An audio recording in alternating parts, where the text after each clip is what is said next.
6:30, Tom. Okay. You're so funny. You're We'll yelling. start. I pledge allegiance to the flag of the United States of America and to the republic for which it stands, one nation, under God, indivisible, with liberty and justice for all.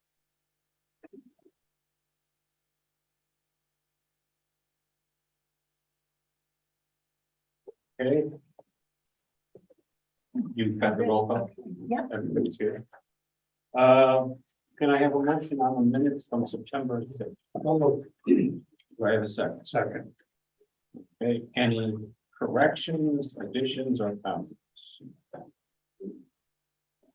Hearing none, all those in favor signify by saying aye. Aye. All those opposed, the minutes from September 6th are accepted. Is there any public comment? We usually go to the people present first. Any public comment? Any public comment? Okay, anybody on the phone that would like to, or out there in internet land that would like to comment? It appears that no hands are raised. No hands are raised, okay? Then we will move on to the Department of Police Services, Chief Sparrow. Thank you very much, Mr. Chairman. Good evening, everyone. Let's see if this actually works here.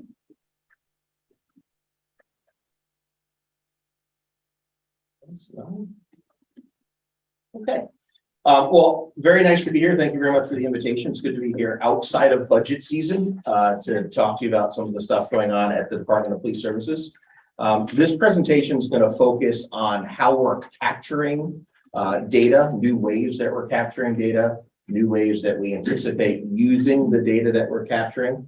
Won't be giving you data tonight. I think it's important for you to understand our new process so that once I start using data to either validate what we're doing or suggest a change in operations, you understand how that data set is coming to be. I also think it's important that we are very transparent with the data that we are collecting.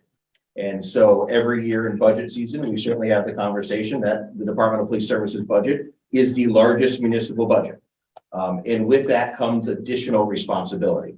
So if there are ways I can find methods or procedures or policies to implement that allows our agency to be more transparent, to justify that sum of money that needs to go to the Department of Police Services for us to do our primary and secondary functions, I want to do so. And so tonight you'll see some of that stuff. So I just want to start off with some definitions because you're going to hear me say this a couple of times tonight, and I figured it'd be great if I just went over them. So you're going to hear me say Records Management System, or RMS. The police department's records management system, every police department has one, is equal to the library's Dewey Decimal System, is equal to your need to have e-finance. So in the police department, we have a records management system that keeps track of all of our vital records, whether it's directing traffic at the school or investigating very, very serious crimes and incidents. Everything is part of our records management system. Our records management system now talks electronically back and forth to the court. So in last year's budget proposal, you read that we eliminated a per diem secretary position because the person that used to enter dispositions after an arrest, after an adjudication was done, would have to manually manipulate the data. That now happens automatically. You'll hear me say the words tonight, computer aided dispatch system, or CAD. A computer aided dispatch system is a system that takes all the different technologies in the dispatch center, brings them to one centralized location, coordinates them, and has a lot to do with the recommendation of resources. So this comes particularly important when we're talking about medical emergencies. And we have 2 paramedics for 13 towns in our area. And so when we take in a medical call, which we'll talk about in a little bit, we have to make sure that we're prioritizing when we need that resource. So computer-aided dispatch system, very important. We'll talk a little bit about caller interrogation software, which has a horrific name. Caller interrogation software is the programs our dedicated public safety dispatchers use whenever they answer the phone. It's the questions that they ask the caller, and based on the caller's answer, it prompts the next question. What it did when we implemented it, and I'll show you the years that we did that, is it took a subpar dispatcher and brought them up and standardized dispatching services across the board.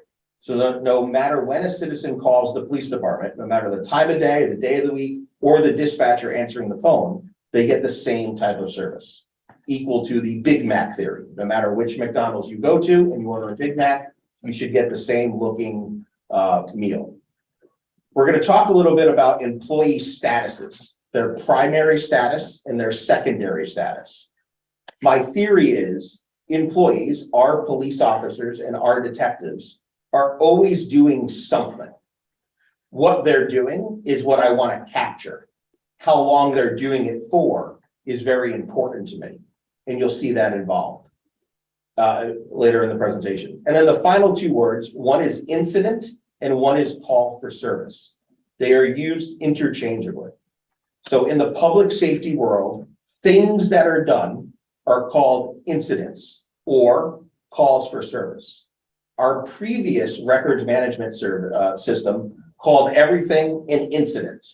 Our new records management service system calls it a call for service. So those are just industry terms. There's been some history with this board and others that you don't like the word incident. It's nothing we made up. It's an industry standard. And on the top of our old software program, on the top of every screen, it would say incident number and then the unique identifier for that individual incident. And that's why that was used. Here's a little bit of a timeline for you.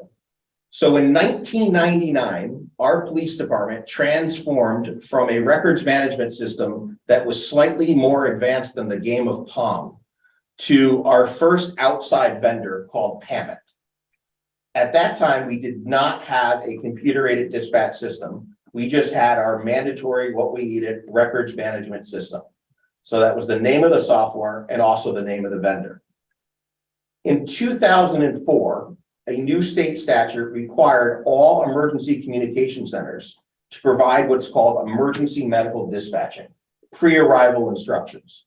You call and you say someone's not breathing, we tell you how to breathe for that person over the phone. You call and say someone's bleeding or delivering a baby, we give you pre-arrival instructions. So our dispatchers became the actual first medical responders. In doing so, the statute required us to pick from a list of state-approved vendors on which emergency medical dispatching program we were going to use. And so we consulted our medical director from Middlesex Hospital, and we selected Priority Dispatch as the vendor. And you'll see that in a little bit. In 2011, we purchased our first computer-aided dispatch system. We were one of the last emergency communications centers in the state of Connecticut to buy and implement a CAD system. We were excited to get it, but not proud that we were one of the last. Having that CAD system in 2011 gave us a lot of efficiencies. One of the things that we added that time was additional caller interrogation software. We already had it for the medical that we were state mandated to have. Now we did the same type of procedure, which you'll see in a bit, for the law enforcement and for fire services. In 2021, PAMIT reached end of life. It sold 3 or 4 times. The new company that took it over had zero interest in keeping this system alive. In 2021, we were the only Connecticut Police Department that was still using PAMIT as its records management vendor, and there was a couple left in Massachusetts. And so we needed to take action. So we presented to the Police Commission, and the Police Commission, with our recommendation, selected a company called NextGen to be not only our new records management vendor, but to be a one-stop solution and become our computer-aided dispatch system. So rather than having 2 different vendors try to talk with each other, one did everything. And then in 2022, which we're going to spend a little bit of time tonight, is when my employee status program is going to work, which is going to give us the data that I'm very, very happy to share. So NextGen. NextGen was one solution, like I said, for the computer-aided dispatch system and records management system. We went live, so to speak, we began transitioning in November of 2021. NextGen is on state contract because NextGen is used in many police departments. So when you take a look at the list of police departments up there and you see the 3 with the yellow lines next to them or the yellow arrows, those agencies came online after Old Saybrook. Everything that does not have a yellow line was a pre-existing customer. So when we went live, 4 other people went live after us, totaling 83 different communities. So NextGen is not groundbreaking for the state of Connecticut. It's nothing that we're experimenting with. It is a well-known records management system for a very large majority of Connecticut's police departments, including the Connecticut State Police and all state police type agencies like DEP, the college campuses, et cetera, et cetera. So now we get into employee status, which is the crux of the subject matter tonight. And so I believe, as I opened up with, that an employee is always doing something, and I want to take that something and put it into a specific labeled bucket.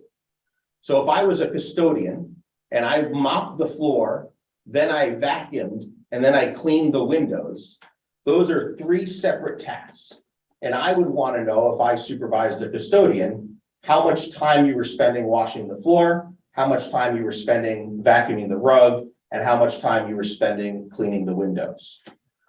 And so, yes, You're talking in minutes and hours or percentage of his 8-hour day? minutes and hours that we can turn into percents. Okay. And so with NextGen, already established, was this thing called employee primary status. So NextGen automatically, out of the box, without any development from Old Saybrook, tracks the time that people are on calls. So from the time of dispatch to the time that they clear the call, it captures that data. From the time a police officer pulls over a car and clears that car stop, you would capture that data. It also came with the ability to label some of those buckets. And so the primary status that time, minutes and seconds and hours get associated with are those on that list. When I looked at that list and we were able to change some of the wording, so it made more sense for us in Old Saybrook, this did not satisfy my curiosity as to what we were doing in these different categories. For example, the follow-up category. When a police officer is following up on an incident, a burglary, a car accident, an arrest, they do a lot of different functions. And I wanted to know how much time they were spending on those different subcategories. For professional development, I wanted to know, where were they doing it? Were they doing virtual professional development? Were they going to the police academy? Were they doing it in-house? So that when I'm doing my budget presentation to the police commission, the board of selectmen, board of finance, and we're talking about professional development, I can not only say that we're saving time and money because we're doing more in the virtual arena or we're doing more in-house, I can actually show you the time that we're spending on doing that. And then special assignment, which is a budget category that seems very broad, I wanted to break that down. And so we asked NextGen, and they agreed to work with us for free to develop secondary status. Now, we are not the first agency that has asked NextGen to deploy a secondary status system. So some departments, while it's available to them, choose not to use this status system. They're not interested in the data. I am. Many agencies are interested, who are using that primary status data, are interested in creating their own secondary status. So once this is perfected very, very soon, NextGen is going to roll this out to all 83 customers. So in that follow-up category, you can see that I added a lot of sub buckets. So if I'm investigating a burglary, am I spending any time creating an arrest warrant or a search warrant? Am I canvassing an area? Am I calling back someone to check on them? We go to a medical emergency. Our police officers are required once a week to pick an incident that they went to and call the citizen back just to find out how they're doing, to see if they need any more help from the department. And that gets logged in. Are they sending emails back and forth? Are they participating in either collecting evidence or analyzing evidence? Are they interviewing someone face to face? Are they on the phone? Are they writing reports? There's a search warrant, or is a supervisor doing a specific thing on a specific incident? This is, yes. Funny you should raise your hand, because I was about to use the word lawyer. Mr. Chair, Oh, yeah. I'm just so surprised that somebody asked me first before just talking. always go through the chair, right? Yeah. Seems awfully, looks like a lawyer. I mean, that's exactly what I was gonna say, is it looks like you're timekeeping almost, which is, that's something officers are used to, and is it, what are they doing? Are they taking notes? No, oh, no. This is all I electronic. made a phone call at 2:59. Yep, and so if you let me Yeah. go a little bit, I'll explain that. But what I was gonna say about attorneys is this is very similar to an electronic attorney timekeeping system, Yeah, so that they know how to bill their clients, right? I call you, you log in my time, you hang up the phone, it's a different client, you log them in. So our police officers, by case number, by incident number, or that call for service number, type it in a little box in the lower right-hand corner of their screen. That incident comes up and they log what they're doing from a drop-down menu. So initial culture shock, without a doubt, tremendous change. Initial concern, and I'll show you what they might be concerned about. But now it's becoming part of our culture. So for professional development, I broke it up into 5 different buckets. Our canine narcotics and canine patrol training, which I want to track. If they're doing training in the department, at the department, if they're going to the police academy, or if it's virtual training. And then our 3 main categories of special assignments. They're doing something very unique for my office. They're participating in the color guard, or there's a unique special project going on in the department that I want to time keep for. Does Next Gen have benchmarks for all of these things? They don't. So you're really only comparing what you're doing. Well, stand by. Right now, we're the only department that has it, so we can't compare On your secondary, on the secondary. but what about the primary? Many agencies are choosing not to use this because they're not interested in the level of detail I am. There are some departments that are very interested in this data and actually update their live website with it a couple times a day. the primary. The primary. The primary calls, yeah, not the employee status. Can I ask a quick question about the secondary? Before Sure. you move on?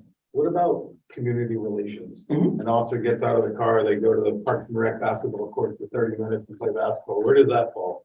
So there is a status that I don't have on my screen here that now that you asked that has to do with community policing. Yeah, we log that. So employee, I understand the secondary status is kind of just old Saybrook. For now, for like a month and a half. Right, but, well, it may be just old Saybrook, even if they roll it out, it sounds like, because other departments may not be interested. I know some chiefs that are interested. So, but I mean, back to John's questions, the employee primary status is common to 83 departments or 87 departments. Some are choosing not to use that, Correct, okay? because they don't have a need for it. What do you mean they need for it? What do you mean? They're choosing not to use it. I mean, Well, they may have a need for it, but they choose not to use it. correct, Desire for. correct. So of the stations that are using it, would it be interesting to kind of look at, It would, do a comparison and, just, it would. What you would have to do, and again, this gets a little bit farther into the presentation, yeah. but no, I appreciate the question. What you would have to do is see how it's mandated. Is it, hey, if you're gonna do it? Or is it a hard, fast rule, you must do it like it is in our agency, right? So before you start comparing data sets, you have to determine, are they doing it with the same vigor that we are? It's the same thing with comparing budgets on Correct. UCOA. like, You're supposed to all group it the same, but you don't, and and people a cross. lot of people don't. For years, Eddie used to compare his budget to Frank Bralen's budget and Clinton. And it means because nothing. Saybrook and Clinton always compare. So but we run our gas through the department, they run it through the municipality. Right. So like, Their dispatch center is a separate budget, ours is in our main. No. It's the same thing every year. but not every town is UCOA compliant. We've been UCOA compliant now for 3 years, I think, or more. And towns are still not. So anyway, go ahead. Chief.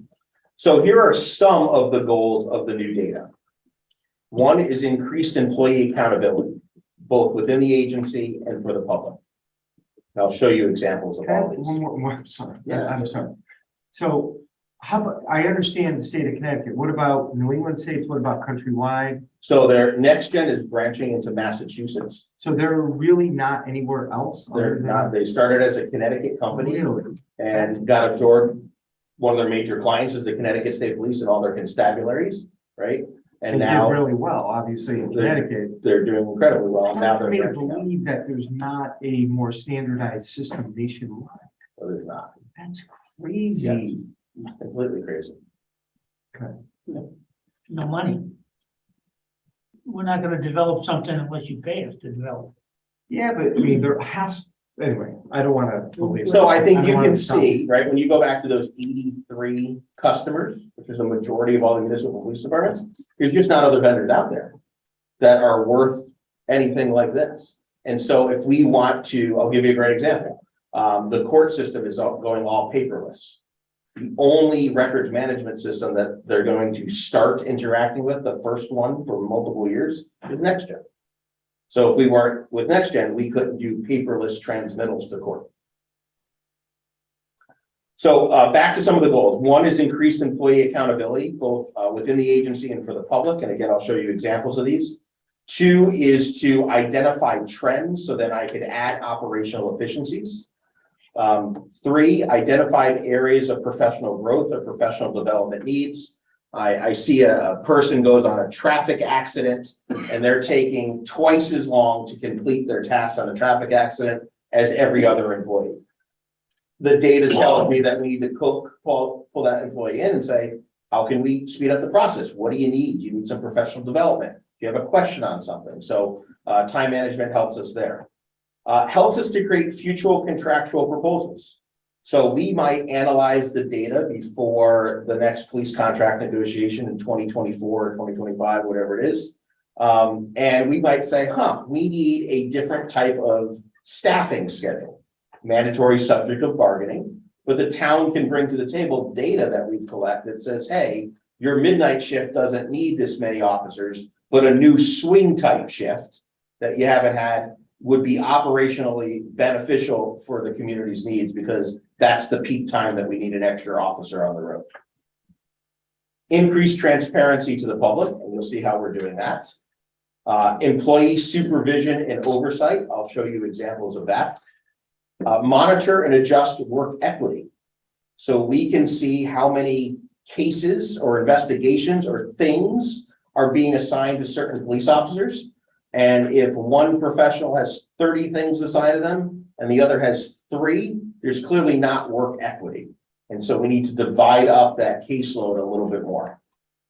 Identify trends. So you'll see some of the reports in a little bit where administrators can look at things and say, why is that person only pulling over females between the ages of 25 and 30? That's a trend that bothers us. Why is this person only enforcing one type of motor vehicle issue and not the broad spectrum? That's an issue. So those trends can, create coaching and counseling sessions, professional development, corrective action. We have a performance improvement program called the PIP that we use when we really need to drill down and get employees on the right track. Could lead to an internal investigation or an additional agency resolution. Chief, does the next gen incorporate the weather on a daily basis? So no, however, a program called Power BI can. So if you go to the state of Connecticut DOT website and you want to get any data, you guys use it at Power BI? So Power BI is a mechanism to go into data and create reports. And so we can ask Power BI to find the weather for the day in Old Saybrook and include that in the report with our data. You were mentioning, trends, and I'm saying, how many officers are stopping cars on rainy days? Correct. So that's why I asked about that. Yep. So three other goals. I'm sorry, here. Yeah, question. Do you feel that you're gonna have any pushback from the union on this? No, and I'll show you why. Okay. Give it to you. You guys all have great questions. Usually, this is great. I'm enjoying this. John's a little bit too quiet for me. We want to make sure that there's a timely work product that meets workplace standards, and I'll show you how we monitor that. This new system affords a lot of checks and balances. So you might have heard about the ticket scam that involved a few Connecticut State Police troopers. I can say with all confidence, with our check and balance system, which I'm going to show you, impossible to happen here. And then again, budget issues, whether we have to increase the budget, I need to show you why, whether we're validating a decrease in the budget, or we're just simply validating the budget for the community. So, Ricky, to your question, every employee gets a daily individual report of what they do. And so as we were rolling this out, we let all the employees create buy-in. So you would get your daily report and say, you know what, this is off. We look at the programming, we tweak the programming. Hey, I was left in a certain status for too long. No problem. We created a mechanism where everyone now changes their own status. So you're responsible for your own time. You can't blame anyone else. And so we did that for about a 3 to 4 month period. We started with 3 people, 1 on each shift, to really drill down. And then it started going to everyone every single day. And there was a requirement to email me back and say, report looks right, makes sense to me, or here are the following errors that I found. And so we did that for a period of time until we were basically errorless. Here's what their daily individual reports look like. And this is emailed to them the day after the shift that they went. So obviously I'm blocking out the person's name because we haven't notified anyone that we're discussing their performance. And I know that's small and I'll do my best. So you'll see that this person spent time doing the following things: campus security, which is when we're at schools for morning drop off or morning pickup. He spent time, or she spent time, following up, doing specifically reports. So there's that follow-up, primary status, writing reports, secondary status. They were on calls for service for that amount of time, 3 hours, 2 minutes and 25 seconds. Proactive patrol is driving around and patrolling. How much time they spent in roll call and how much time they spent station time. Station time is running in to get your jacket because it's just started raining out and you didn't have it in your car, or using the facilities. The total time for this person logged that day is 7 hours, 56 minutes and 32 seconds. That's fantastic. I'm never going to capture all 8 hours of someone's day, right? By the time they show up, they log in, they choose a status, there's always going to be a window. When we were rolling this out, we were kind of happy with 7 hours, 15 minutes, really happy when we hit 7.5 hours. Now we're running about this level every day, 7 hours and 15 minutes to a little bit more. It tells the officer how many primary calls they went, that they were the primary officer, and how many calls they went to as the backup officer, and then what they did for motor vehicle activity that day. So if I'm a police officer and this is getting sent to me every day, and there's not a lot of stuff up top, and there's nothing down at the bottom, when the sergeant, the captain, or the chief calls you in to talk to you about what you're doing during your workday that the taxpayers are funding, there is absolutely no hidden agenda because you already know. And what we found is people who maybe weren't the most productive in the department have course corrected because they're getting their daily activity report without any supervisor intervention. This is also important because the emphasis on motor vehicle activity equals doing work is erased. So in this report, I see that this officer didn't stop any cars. There were no verbal warnings, no written warnings, no infractions, no summonses. Before this report, one might say, the hell they do all day? But now I know they did a lot of work. So equal weight now is given to writing a report and going on a call for service or making phone calls as we used to put on proactive motor vehicle activity. Here's another example. This is our detective. So this is important to me because we have a detective first class and a detective. And so I'm very interested on what they're doing in their role as detective to determine whether or not do we still need two? Or can we go down to one and shift someone back to patrol? Or do we need 1.5? I know what I think we need, but I have no data to show either the police commission or the board of finance why that need is there until this system. So when I look at this detective's activities, I shouldn't see, right? I should see all the work that he's doing. And they did a lot. So this will be different than patrol, right? So they spent 5 hours, 20 minutes and 51 seconds doing an arrest warrant, an hour and 18 minutes processing evidence, an hour and 11 minutes doing reports. And when you look at the total time, you notice that we're at 9 hours, 9 minutes and 9 seconds. Here's one of my checks and balances. This officer worked more than 8 hours. So we owe them probably an hour of overtime. If I get a overtime slip signed by a sergeant that I have a question on, I'm no longer questioning a human being right away, which might be offensive to a younger member of our staff. I dial in, I look at their activity and go, oh yeah, this makes sense. Yes. So 5 hours and 20 minutes on a report, do you then say, do you ever like fact check that and say, it shouldn't have taken 5 hours and 20 minutes? If it warrants, right? Yeah. So I know what this case is. You know what it was. Right. And so this was a very complicated case that probably when he was doing that arrest warrant, there was a supervisor reviewing it. There was a call to the court investigator, all very active.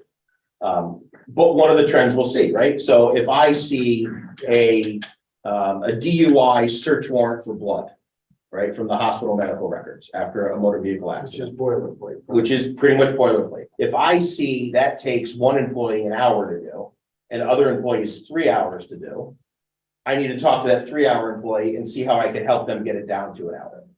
Maybe they don't know there's a template. Maybe they're working too hard, right? So that's all part of the management. Here's another example. This is from a patrol sergeant. Again, look at the total time, right? 7 hours, 55 minutes. So I'm happy with that. Sergeants have some additional duties. They have administrative duties. So they might be filling a schedule. They might be coaching and counseling an employee. And so we log specific sergeant type time because a supervisor is a different function than a patrol officer. And so that was important to capture. Yes. I mean, it's generating questions, right? Yeah, sure. So in terms of patrol time, do you have an optimal amount of patrol time that you're not seeing or seeing, you know? So the old method of trying to figure out patrol time was the 20-20-20 method. And if you remember some of my long ago budget presentations, we use that. Thank you very much. So do I. Actually, that's why counseling is important. So 20-20-20, it was supposed to be 20 minutes on a call for service, 20 minutes doing something for that call for service, and 20 minutes general patrol.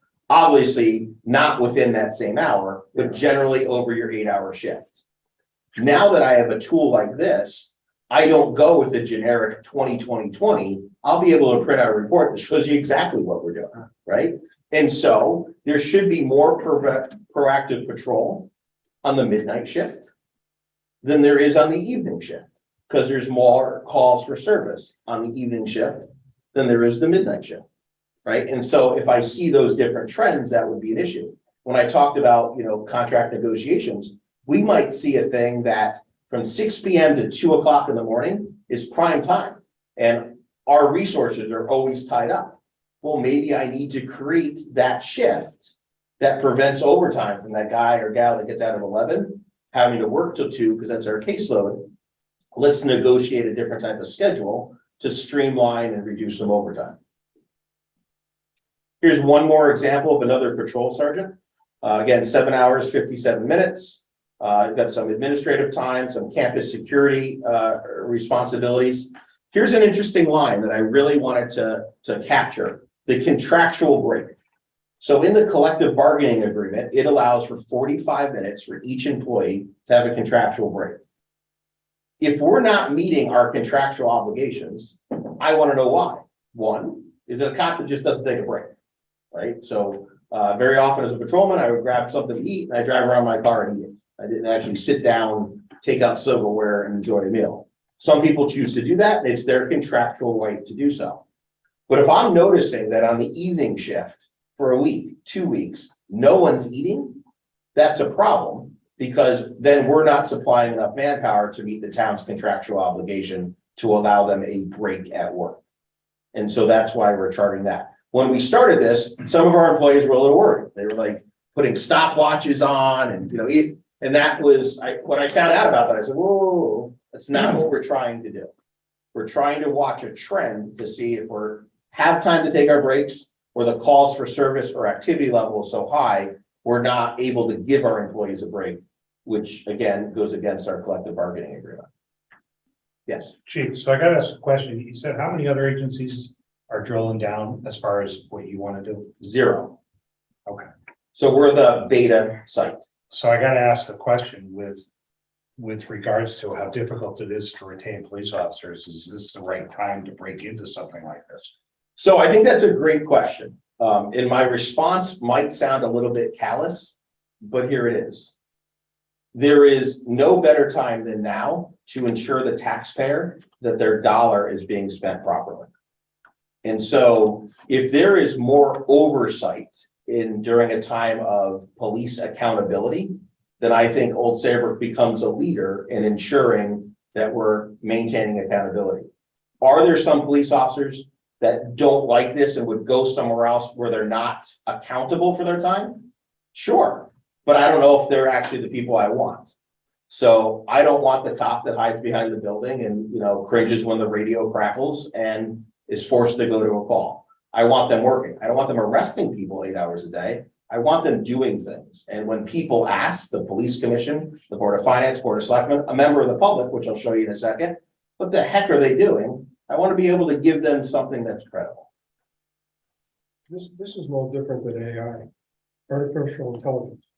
You go on eBay and you look at something a week later, or they send you a message, there's a certain boat for sale if you were looking at a certain boat. You have to bring up the boat, Brad? The same thing with Facebook. You go on Facebook on Marketplace and you look at pellet stoves. They'll send you a reminder in a day that, hey, there's 3 new listings. It's all artificial intelligence. My son does this in the music business. So what you're doing, I'm shocked that a big police department like Chicago or New York isn't doing it. Maybe they are. Haven't talked to them, right? And so here's another exciting tool. Lady, sadly, her home is burglarized.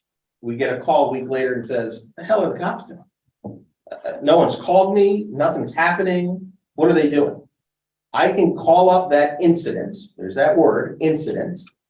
And I can let that citizen know. I can give them a printout of exactly how much time we've spent.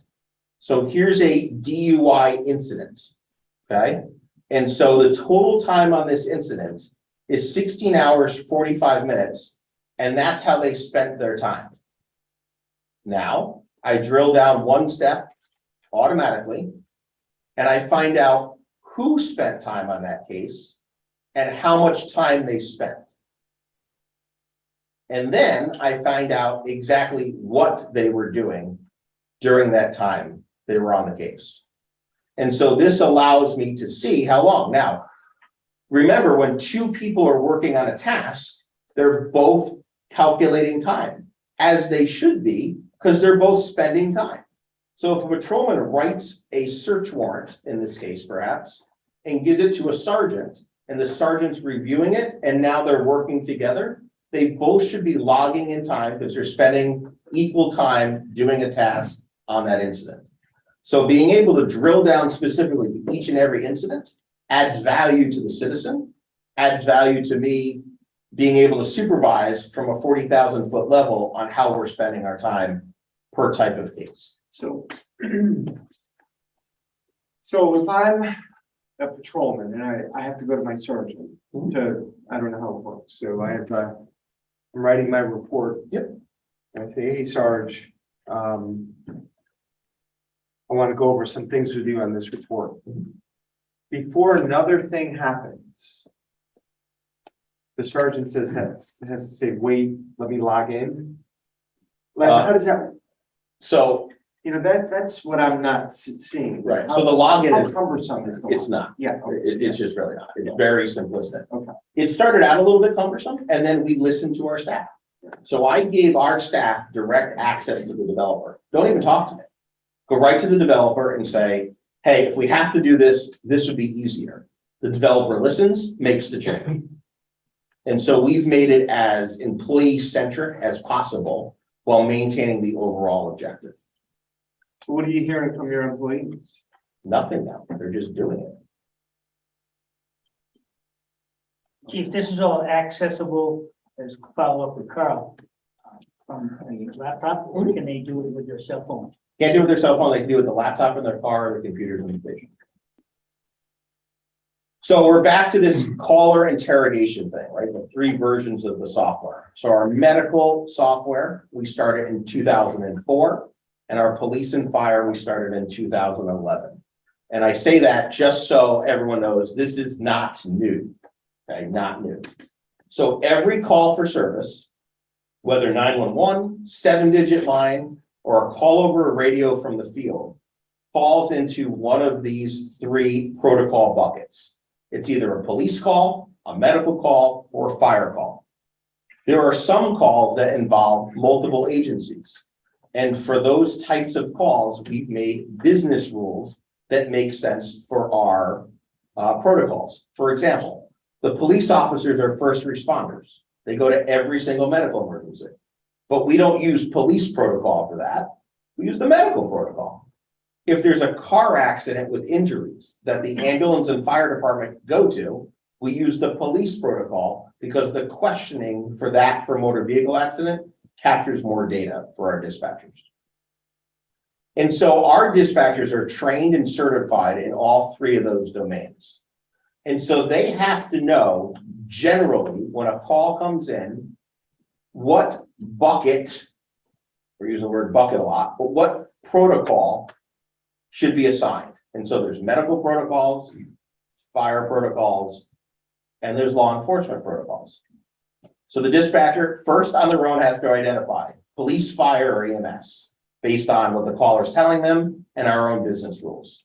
Then they need to pick a protocol. It's a burglar alarm, they pick the alarm protocol. If it's a fire alarm, they pick number 52 up there, fire alarm.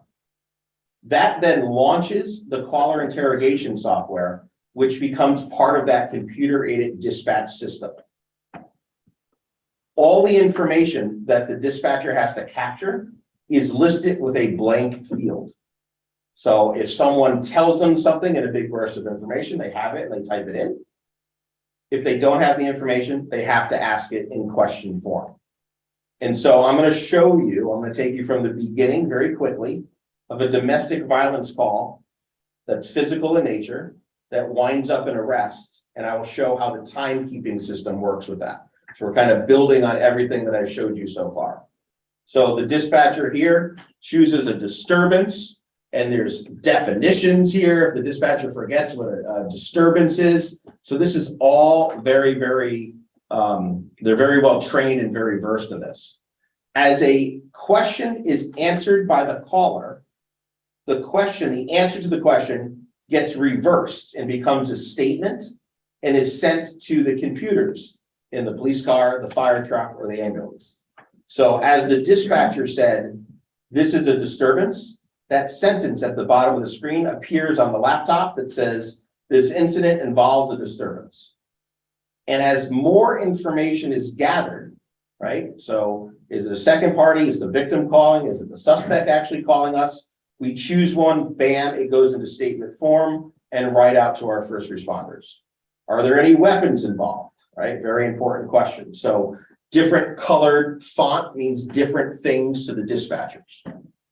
How many people are involved? Was the disturbance physical or verbal. And again, all of these things are happening. Now, pause for a second, talk about some police dispatcher, some public safety dispatcher accountability. Upper left-hand corner, you see the time chirping away. We're tracking second by second what the dispatcher's doing. Is it taking them too long to answer a call? Are they signing the wrong resources?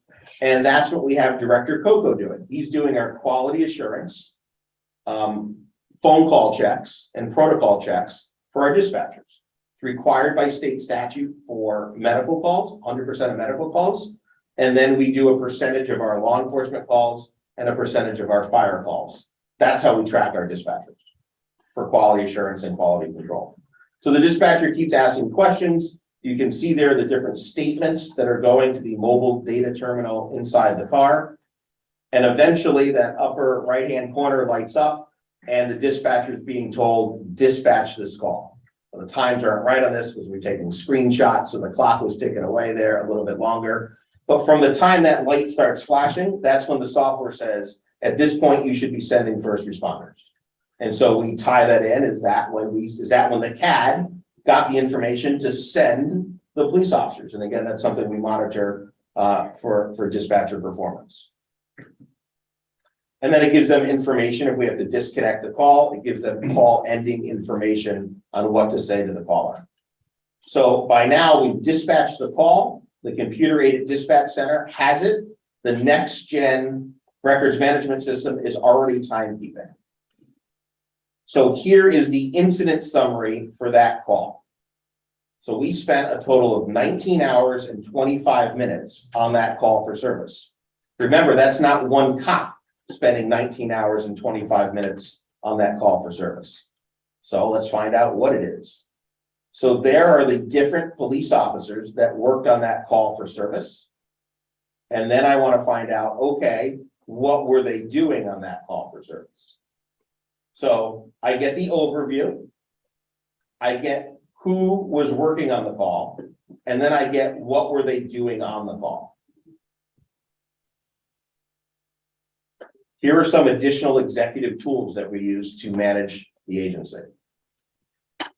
When a normal, regular police officer goes and signs in for their day, the first screen they see besides our information system security message, and they log into NextGen, is a to-do list. Here are your open tasks. You didn't finish this form. Your report is due. Your report is overdue. You didn't properly send it to your supervisor for sign-off. So there's a workflow system part of NextGen already. Not old Saybrook created, part of the 83 customers. And so I know as a police officer, when I come in, I'm like, oh, I better get those done, especially the ones in red. As a police supervisor in roll call, when I log on, I see the entire department. I'm the sergeant.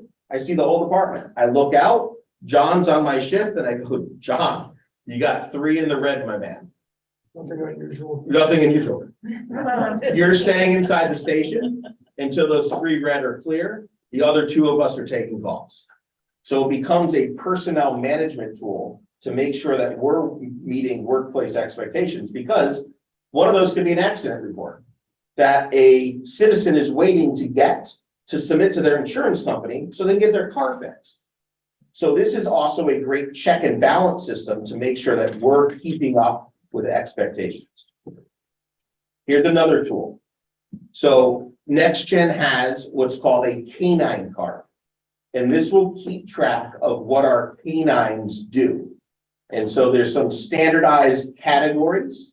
And so we have begun the process, now that we have access to this, that our narcotics dog, Sky, will start keeping track of what they'll do. And then we can extract data from this report to give anybody who wants to know what the dog's doing, with some exceptions with the narcotics dog. Ongoing narcotics investigations, we're clearly not going to, talk about until those narcotic investigations are over.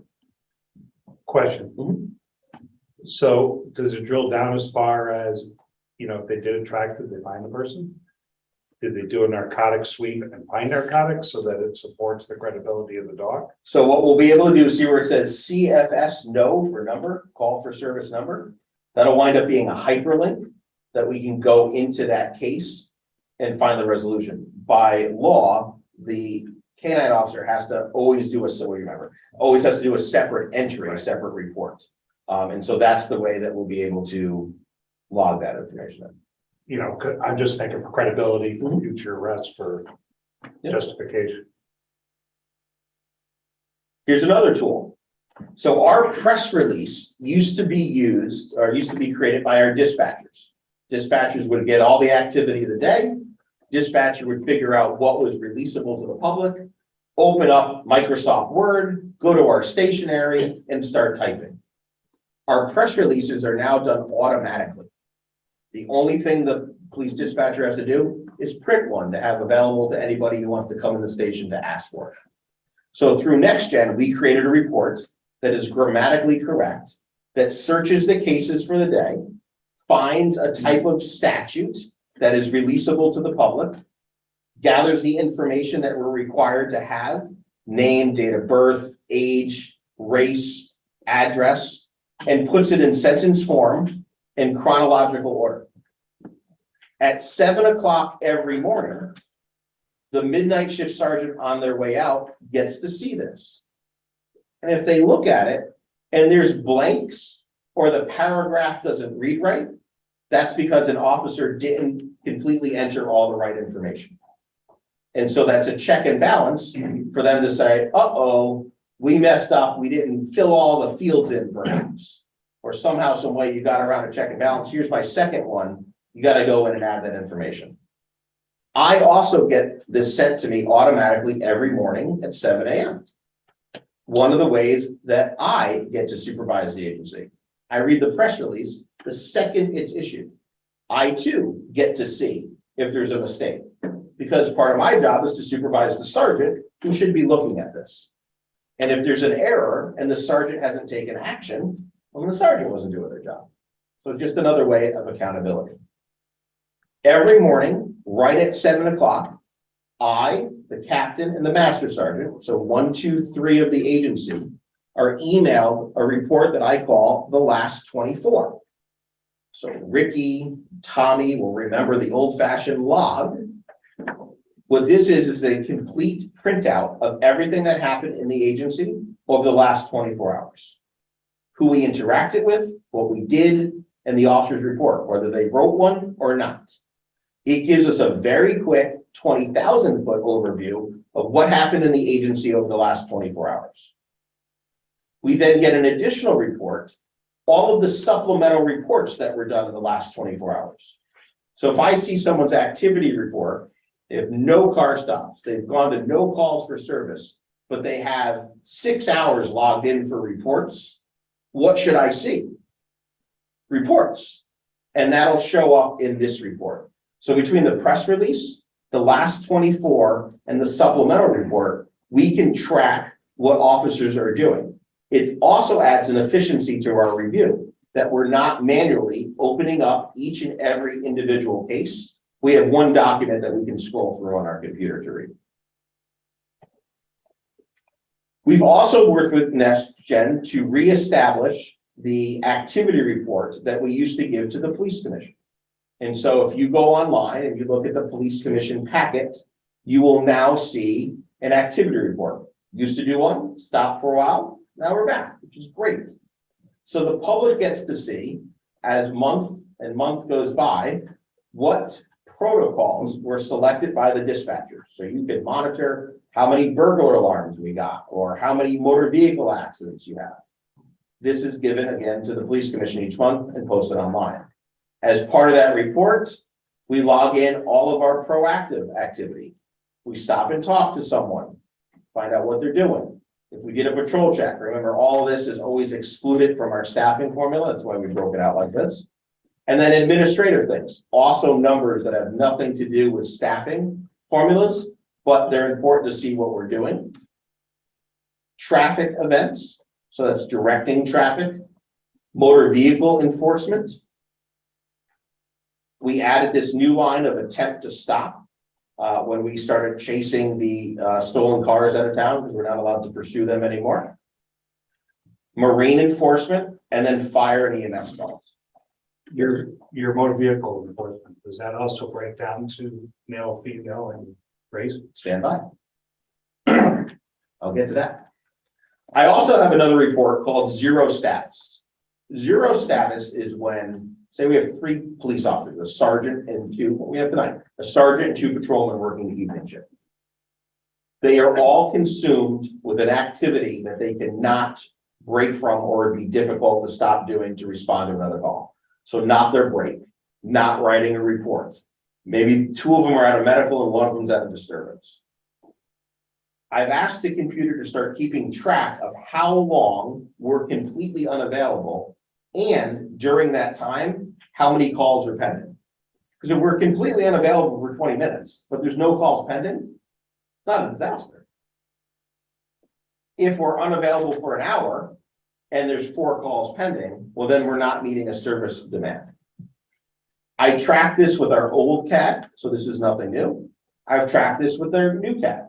This is a tool that I use in addition to doing the staffing formula each year to determine, do we have enough people? And so when you go down the list, 4 or 5 down, it shows that at one time on September 1st, from 12:13 to 12:54, for a period of 41 minutes and 28 seconds, no one was available. But we had no additional calls for service. I have no issue. My issue would come if I start seeing 3 or 4 hours every day. Then I got to think about my staffing, right? Not that I need more right away. Is there a way I can staff differently? Right? So the way to solve a problem as an executive is not to throw money at it right away and is not to add people, which increase costs. It's, is there a different way to meet this objective? And some of these tools will allow me to do that. Ricky, here's our racial profiling. So every officer has their own separate sheet like this.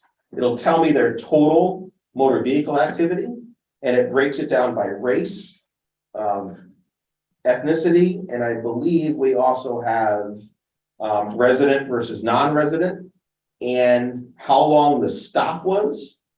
This is all state mandated. So this is the state's form. This data gets submitted by state statute to the state. But this is also a tool for myself and my leadership team to use to make sure that we're not seeing any dangerous patterns. But the report doesn't tell you the race of the officer to be able to show if there was any. No, but we obviously know the race of the officer. And so interestingly, is that the statewide report does not take that into consideration. Yeah. So I'm getting That's still a requirement, Chief? Oh, yeah, the Alvin Penwell, yes, absolutely. I wasn't sure if that changed or modified over the last few years. No, so they issue that report every year. So it's a big thing that everyone waits to see, you know, it's coming out, what's the deal? I think it's a great comprehensive tool. I think it's lacking a little bit. I think it's lacking data like Ricky just mentioned, right?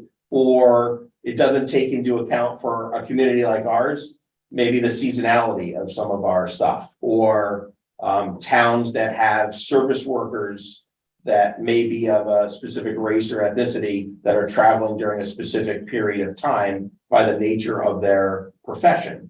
Doesn't take that into consideration. So I think it's a good tool. It's good that the state of Connecticut is doing that. I think sometimes it needs a little bit more explanation, but when you're, you know, centralized with data and you're trying to make it fair and equitable for everybody, you're doing the best you can. What's great about NextGen is the way we used to keep track of this is either an officer would fill out a slip, hand it in, and the dispatcher would enter it, or the police officer themselves would enter it.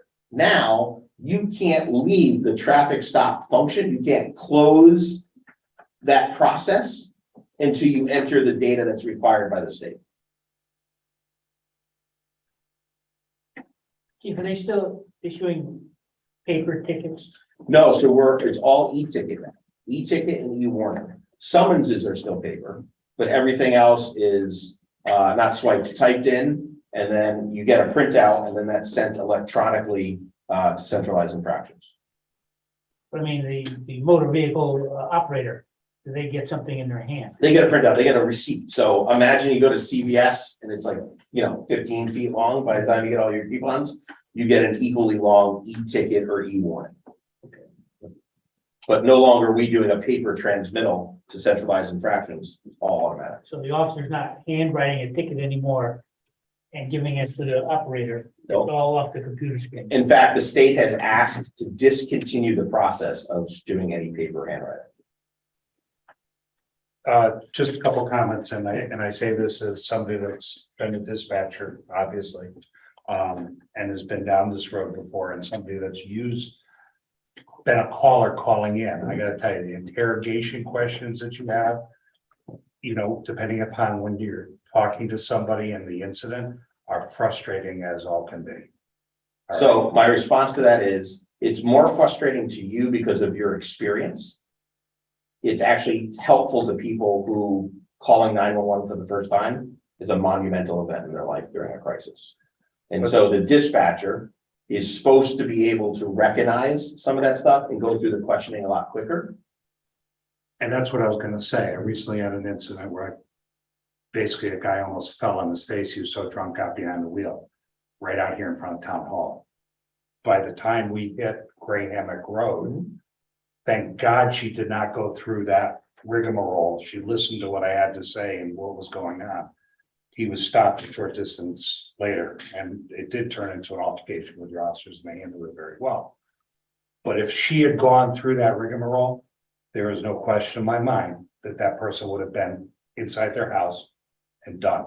And So, what could have happened between A and B? Right. Who knows? so that dispatcher did the correct thing, recognized Correct. your level of experience, maybe recognized you, and was able to bypass that and get you right to dispatch. So there are some calls that you call and you're like, my wife's not breathing. We ask no more questions, we dispatch. Now that after we've dispatched, we'll start asking questions and giving pre-arrival instructions. A fight in progress, we're going, as we're going, we're asking questions. Sometimes we'll hear callers just say, just get here.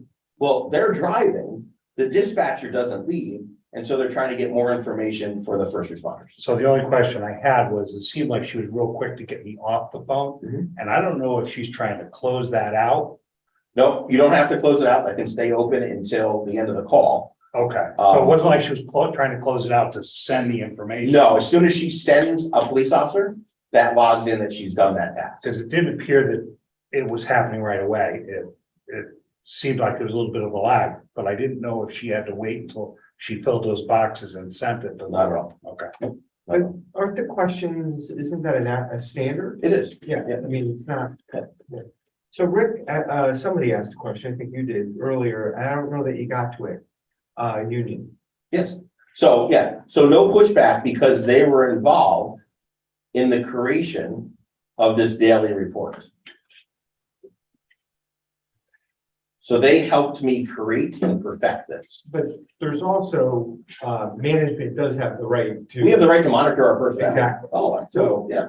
That's, Yeah, I just, and I'm not questioning why he's doing it or anything like that. And I think it's got an awful lot of good points to it. I just question that in a time of, that we're in right now, trying to get the officers out on the street to handle the basics. yeah, Not even drilling down as far as whether he's the right person or she's the right person or not. I'm just wondering timing wise, if we're being smart about it, I guess is what I'm trying to say.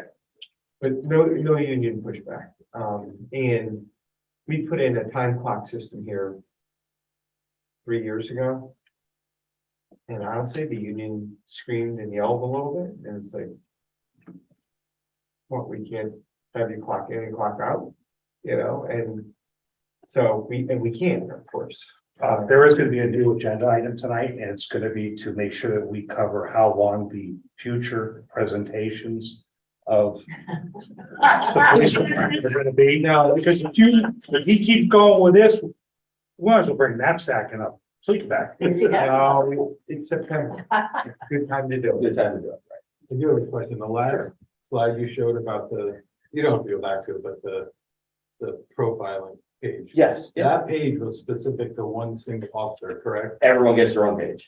But when that data goes to the state, is it an agency-wide form? Agency-wide and per officer. Both.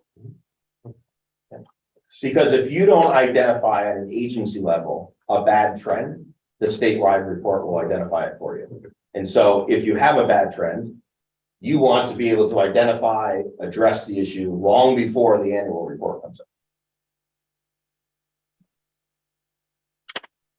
Well, Chief, it certainly sounds like some of the information you gave us tonight gives the individual supervisor and officer opportunity to self-improve Absolutely. without administrative action being taken. Yeah, and look, we trust our police officers to have a gun to take away someone's constitutional right of free movement, and God forbid it's necessary, kill someone, right, to save their lives or others. I need to be able to have them understand that their public office, funded by tax dollars, needs to be justified.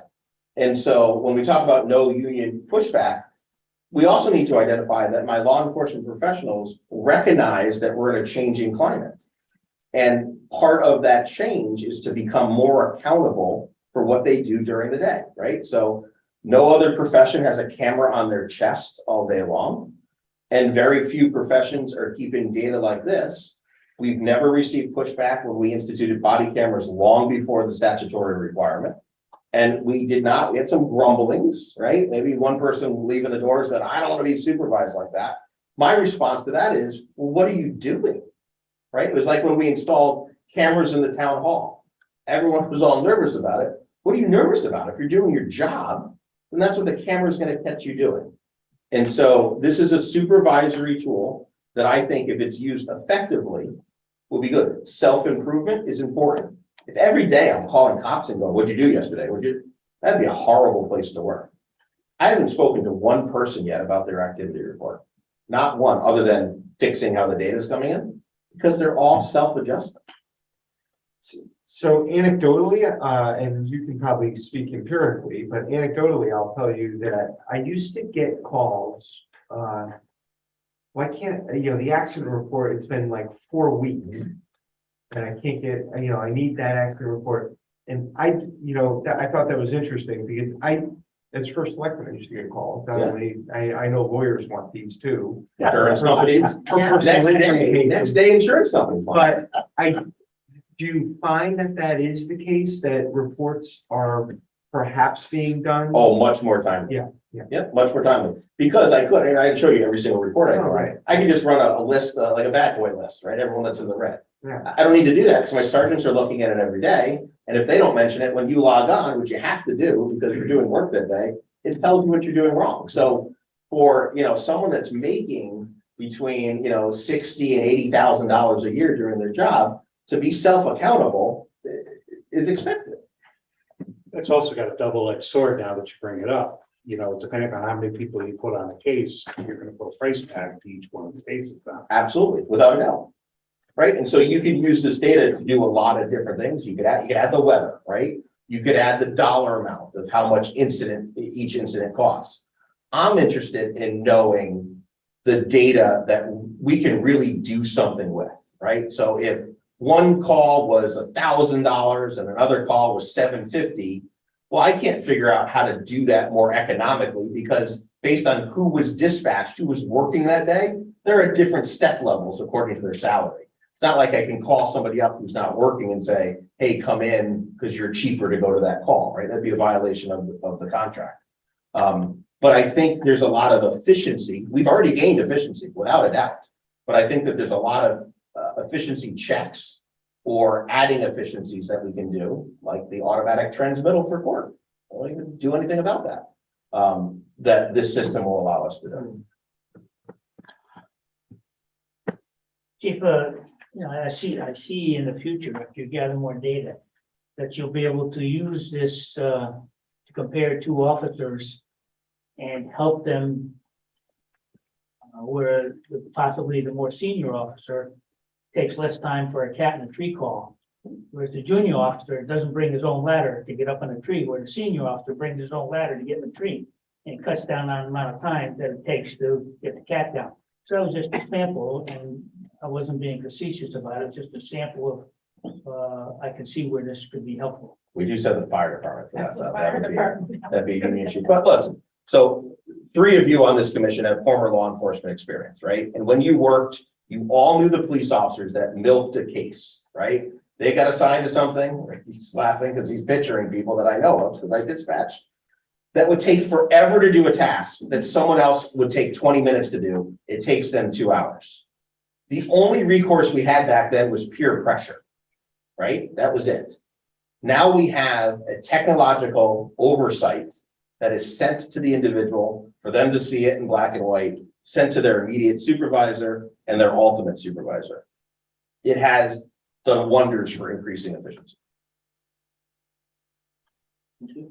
Anybody else? Okay. Are you gonna be able to stick around? It seems. If you like me to, sure. It seems to be police night. We may have some other questions. Okay. If anybody has any objection. Otherwise, we will move on to the next item, which is the chairman of the police commission to discuss the proposal at the as soon as. Oh, you mean to move? Yes. Yes.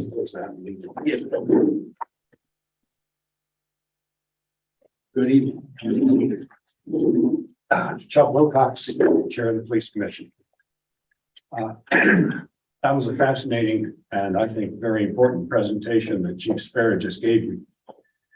And I think it will help put the pants on the proposal that I'm here about. The first question obviously is, why would the police commission be interested in hiring an outside consultant or an outside expert? I am surprised that 3 people here are police officers. No member of the police commission has any former law enforcement experience. And I think that probably is by design. I think the commission should be ordinary citizens, not police experts. The expertise that we rely on is that of our chief. And he certainly has expertise in policing. He's been at this for 25 years or more. But it is certainly also unarguably a limited experience. I've heard him testify. He started working with the old Saybrook Police Department when he was in the 5th grade. To my knowledge, he has not had a regular employment anywhere else. Back in the mid-70s, Jessica Kaye, one of our commissioners, found a copy of a study that was done for our police department by an outside expert. I have no knowledge of any similar study since then. That mid-70s study was helping the department address the issue of the relationship between apparently disaffected youths in the department. Maybe that has something to do with disaffected youths. Youth in the department? No, with the department. It probably had to do with Watergate, Vietnam era phenomenon, drug, I don't know. But that was the genesis of that.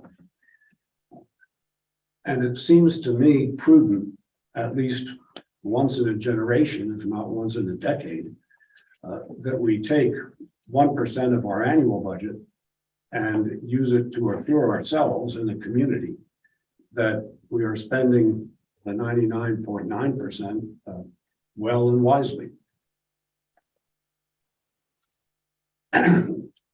Let's turn to what it is that we would ask the outside expert to do. First, and not to beat an old drum, review the department structure and staffing. That's something that was initiated warmly a few years ago, and it got derailed and has remained moribund ever since.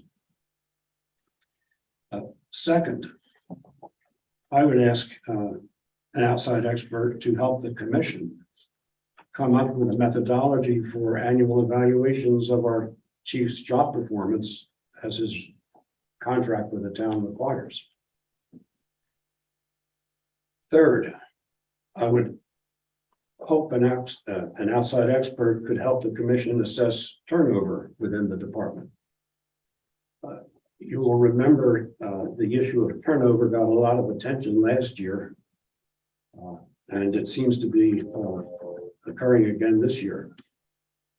Last year, we did get a very lengthy report from the chief on his take on the issue. But I believe it would also be useful and important for the commission to get an outsider's expert assessment also. Fourth, I think it would be very helpful for the commission to have outside expertise to assess specific missions or operations within the department. Let me give some examples. Do we need a Marine division in Old Saybrook? Does it have to be staffed at overtime rates? Do we need a second canine unit? What alternatives are feasible? Should Old Saybrook police officers be serving as private duty flaggers for private roadside construction or maintenance operations? I'd welcome suggestions from other people who've been involved in our town government, as well as interested and concerned citizens. Finally, I think it would be helpful to the department and to the chief to have an outside expert work with the chief to make maximum use of the reams and reams of new data that the next gen system is going to be generating. I have been very impressed from the get-go with next gen. I was on the commission when we approved the contract with them. I've met with the chief and with the lead architect from next gen to go over the system. And it is a very impressive system, and I think will lead to lots of possibilities. And I think it is worth getting an outsider's look at the chief's expected usages and to see if there are additional ones that we might take advantage of. Last, I come to the issue, what would it cost? And the obvious answer is we won't know until we try. I used a plug number in asking the police commission to authorize me to come before you. I used $50,000. How did I get there? A couple of years ago, when the structure and staffing study proposal was warmly received, it actually got to the point of receiving bids. And those bids clustered in the low 30,000s, 32, 34, somewhere in there. A little over a year and a half ago, First Selectman Fortuna received a proposal for a somewhat larger, I think more ambitious study. That was years ago, yeah. And that one was in the low 40s.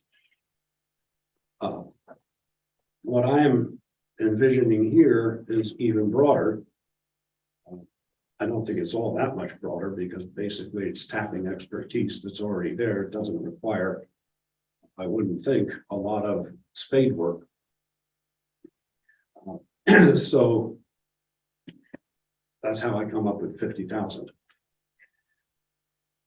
One thing I wanted to put out for your consideration. Under the town charter, you can either put a proposal out to bid, request for proposals, or you can engage in discussions with consultants because you don't have to put a consultant contract to bid. I think it would be very useful to start out just with discussions. And the reason I say that is I practiced law for a long time. And one of the things that we did was participate in what we call beauty contests, where some company has a problem it's facing and it wants to go to new counsel to help it with it. And it would interview 3 or 4 or 5 different firms to make a decision. I'm sure the other firms did the same thing that my firm did. You put a lot of thought and care in advance into how you're going to describe the way you would approach the problem. So the client ended up getting a lot of free advice from a lot of different people before it ever had to make a decision. And I think it would be helpful to Old Saybrook if we took advantage of that phenomenon too. I'd be happy to respond to any questions. I'd like to say a few comments.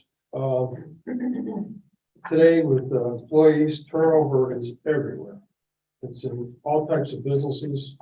I mean, you go to places now and you can't, I mean, restaurants are closing early, et cetera. So today, the average life of a job is 2 years and 5 months for the plant. So that's part of it. So I think you have to be very aware of that people are dedicated people that was employer for a long period of time. Second thing is, when you talk about marine services, I believe we have the most waterways in the state of Connecticut, as far as the Connecticut River all the way down around. So I feel as though the waterways are very important management. I happen to watch the Connecticut River quite a bit, and it can get crazy up there on any given weekend. The third thing is, I don't know if you're aware of it or not, but drugs are running rapid in this country. Drugs. There were 1,539 deaths in Connecticut last year from drugs. There seems to be a big push right now for talking about gun violence all the time, where our state last year only had, well, they don't even have the statistics from 2019 as the latest year, even though they have the statistics for drugs in the first quarter this year. So the statistics on gun deaths is 219, and 66 of them were suicide. That was in 2019. Yet the drugs is the issue. Of course, it's from the border. It's the Mexicans. It's the Chinese. You know what it is. I got a newspaper here showing a nice looking lady with her son overdosed of drugs, but it's not being talked about. And I feel as though the canine unit is most important. And probably we do need a second dog if this continues. My question that. As far as I'm not quite sure how, I don't feel comfortable approving of any funds when we don't even know what we're talking about. The other thing I really question is, I'm not sure. Today, I mean, I don't know how you feel about it, but there's a lot of people out there that don't even have faith in the FBI and the Department of Justice. So, you know, who are you going to get to do this study? And do you have faith in those people? So it's kind of like when you have a situation, you can get this lawyer to agree with you, or you can get that lawyer to agree with you. So that's it. Anybody else? John? Chuck, you mentioned the expense of, you wanted 1% of the total budget, and you wanted that specifically for a staffing study? Is that what I heard?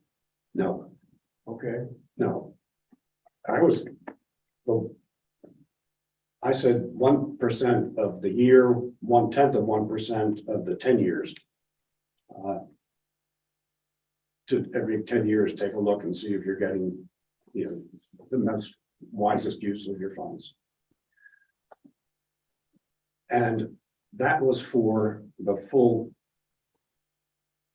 range that I outlined, not just for the structure and staffing. The structure and staffing, as I mentioned, was priced at about the low 30s a couple of years ago. I can't believe it would have jumped to 30 to 50 in that short of time. We've had a lot of inflation in the last year, but not necessarily in these services. this next gen seems to supply a lot of data that probably could be used by a consulting firm to do whatever your commission is wanting to do.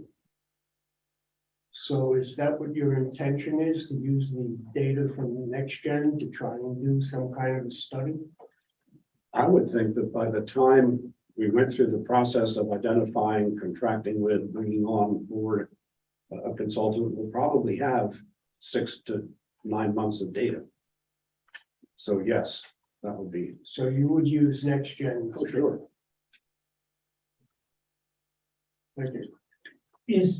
Is it your idea that a single consultant would have the capability to do all of the elements that you're talking about? Or is that part of the process, is to find out whether or not somebody can, a firm can meet all of these needs, or whether you need a second firm or a subcontractor? My understanding is that there are some full service firms that are in this business. In fact, they go even broader than the things I've talked about. But I see no reason that we couldn't, in our discussions with possible vendors, look at their particular strengths, their particular weaknesses, and if there were a combination approach that was better and cost effective, recommend that. Question. So in the beginning, as the chairman of the police commission, I would suspect that you'd be free to go out and have discussions with whomever you want. And at that time period, then you'd make a decision about the agency that you would prefer to have this function of study of the police department, with its 1, 2, 3, 4, 5 objectives that you're looking for to be analyzed and to make whatever outcome you want, give you that information, but not specifically study the police chief. Is that correct? This is not a study of the police chief, no. There is in here a section dealing with helping the commission come up with a methodology for the annual evaluation. But the reason I put that in is that we've had discussions with the chief about annual evaluations, and as you know, his contract requires that it be a mutually agreed methodology. And I understand the chief's reluctance to entrust that non-police experts would be fully competent to evaluate. So one of the reasons I think it's important to get expert help is to help the commission perform that. When do you think you'll have these discussions with the outside vendors that can give you ideas before you make your decision about engaging these vendors? I think that would probably be over a few months. Okay. Sure. So, and I say this as this is my own thoughts and products, not anybody else representing anybody else. Anybody else that goes through and wants a consulting type the monies to do a project like Park and Rec and so forth, they've always gone out for an RFP. You've outlined, what, 5, 6 things right off the top of your head that you want to look into. My opinion is I think it needs to follow the same process that everybody else does by doing an RFP with those items, with a plan laid out that you want to do. And I'm not criticizing, I'm not suggesting anything. Whichever direction you guys want to go in, and then come back with a firm number and sit down and say, okay, we've done our RFP. This is what I'm requesting, and this is what we're going to look into. Why we would do anything other than what we've done in the past, personally, I think is out of line, in my own opinion, because then it could be subject to question by anybody. And I am not saying I am for it or against it. I'm just saying the process, I personally believe, should go through the RFP process, come forth with a solid number, what your plan is you're going to look into, what you're going to do, and then move forward in that direction. I appreciate that. That's my thoughts, just for what it's worth. No, I appreciate the wisdom of Adam. That's why I explained the thinking behind my alternative approach. Get for free. But you could do that as you market to everybody, put together an RFP, you're gonna still get that. But it gives something, us as a group, solid number and an idea of what you want to do with it, to see if we can support it one way or the other, to go on to the next step. One thing I have neglected to mention, but I feel that it would be important also to have the commission work with council to guide us. I've never been involved in government contracting. I don't think any other member of the current commission has been. So I would also urge that you approve having the commission use a lawyer familiar with government contracts in Connecticut. It's Carl question. What? Who does our RFPs? Is it Corporation Council or is it No, the finance usually director? we frequently draft them in-house. Having two members of the Board of Selectmen here. Yeah. The chairman has offered two approaches. Either a formal RFP or sitting down with the various entities and entering into a discussion. Townwide administration, is there an approach that would be favored by the Board of Selectmen and the way we do things? Would an RFP be more? Well, I mean, I honestly, from my point of view, it depends what you want, okay? So one of my comments was going to be, it almost sounded like you just threw a lot of stuff against the wall there and want to see what sticks, because you're all over the map on this. These requests, all over the map. Structured staffing is something people have talked about for a long time, but the evaluation tool, I've watched your police commission meetings, and according to the majority, it's a piece of cake to come up with a tool. It's a question of getting in a room with counsel, it sounds like, to determine if it can be hammered out. I have no idea what consultant is going to help you with an evaluation tool. It seems to me that your board seemed to have it all figured out at one of your meetings in terms of having a tool. That's what I heard, that it's not brain surgery, I heard, and seems like it was being discussed. So I don't know what a consultant is going to do with an evaluation tool. Secondly, with regard to marine units, go up and down the Connecticut River, go into lakes in the state of Connecticut. Policing from Old Lyme up to Middletown, just about every time, except for Lyme, which doesn't even have a resident state trooper, has a police boat, and they've spent hundreds of thousands on their police boats.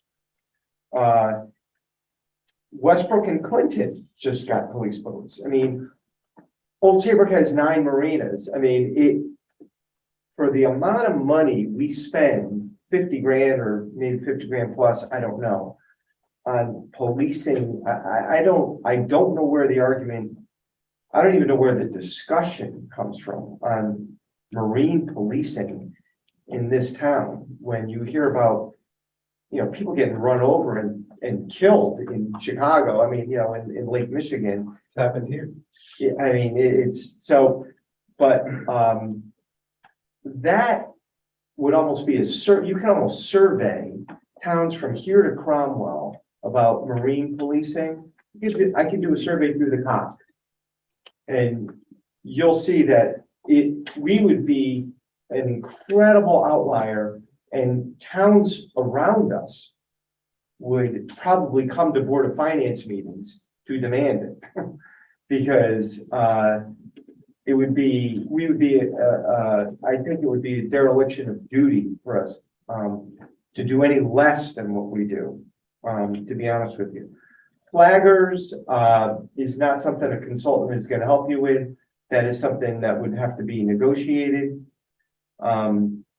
And from what I gathered from that next gen presentation and from what I heard, it sounds to me if we want to do better and extract, I don't know who's going to extract better information. It's a state of Connecticut tool. I don't know that any consultants are more expert than the chief on it, number one. Number two, it sounds to me like we'd want to get maybe someone from next gen in to help us, perhaps. They sound like they are the experts along with our chief. Maybe you want to hear from them first. They may be able to offer something to the chief, and maybe the chief wants to talk. I don't know. I mean, but I don't know that it sounds to me like we're going to be educating a consultant on next gen, not getting expert advice from anybody.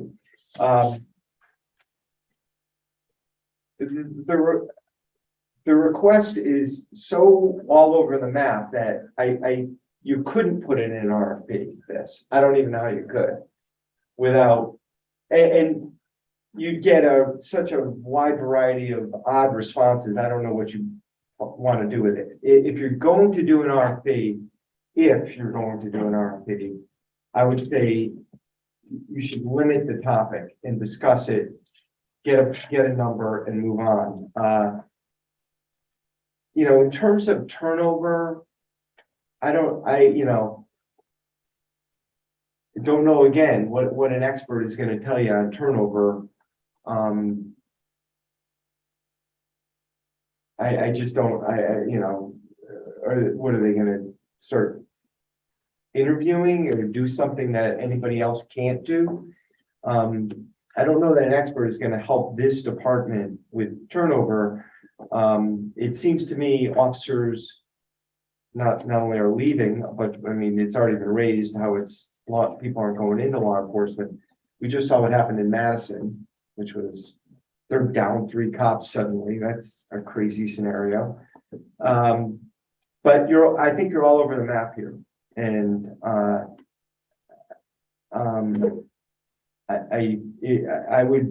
my advice to you would be to probably narrow your focus instead of expanding it. Number one. Number two, you said Jessica Kaye identified some sort of study from the 70s. Right. Okay. Has she identified any other studies from any other of the 100 municipalities in the state of Connecticut? I don't know. I mean, that seems to me to be easy picking. So, I mean, if this is something that is commonly done, again, are we going to look like we're on a mission here, or are we doing something that is good standard practice that other police departments routinely do, maybe once every 10 years do, rather than saying, my God, Old Saybrook is doing a staffing study, and there's 100 other police departments, municipal police departments in the state, approximately. It would seem to me if this is sound practice, you should be able to pull up 40 results of those, or there should be plenty of them out there. Or are we really going to look like an outlier and Saybrook has dysfunction? And that is a little bit of my concern when we're finding one study in the state of Connecticut in the last 50 years. I think he said one study in Old Saybrook. What's that? One study in Old. In Old Saybrook, but I mean, I've never found anything from another town in the state of Connecticut. So, and there's 100 municipalities. So if this is good practice, let's take a look at what other towns are doing. And it shouldn't be that hard to find.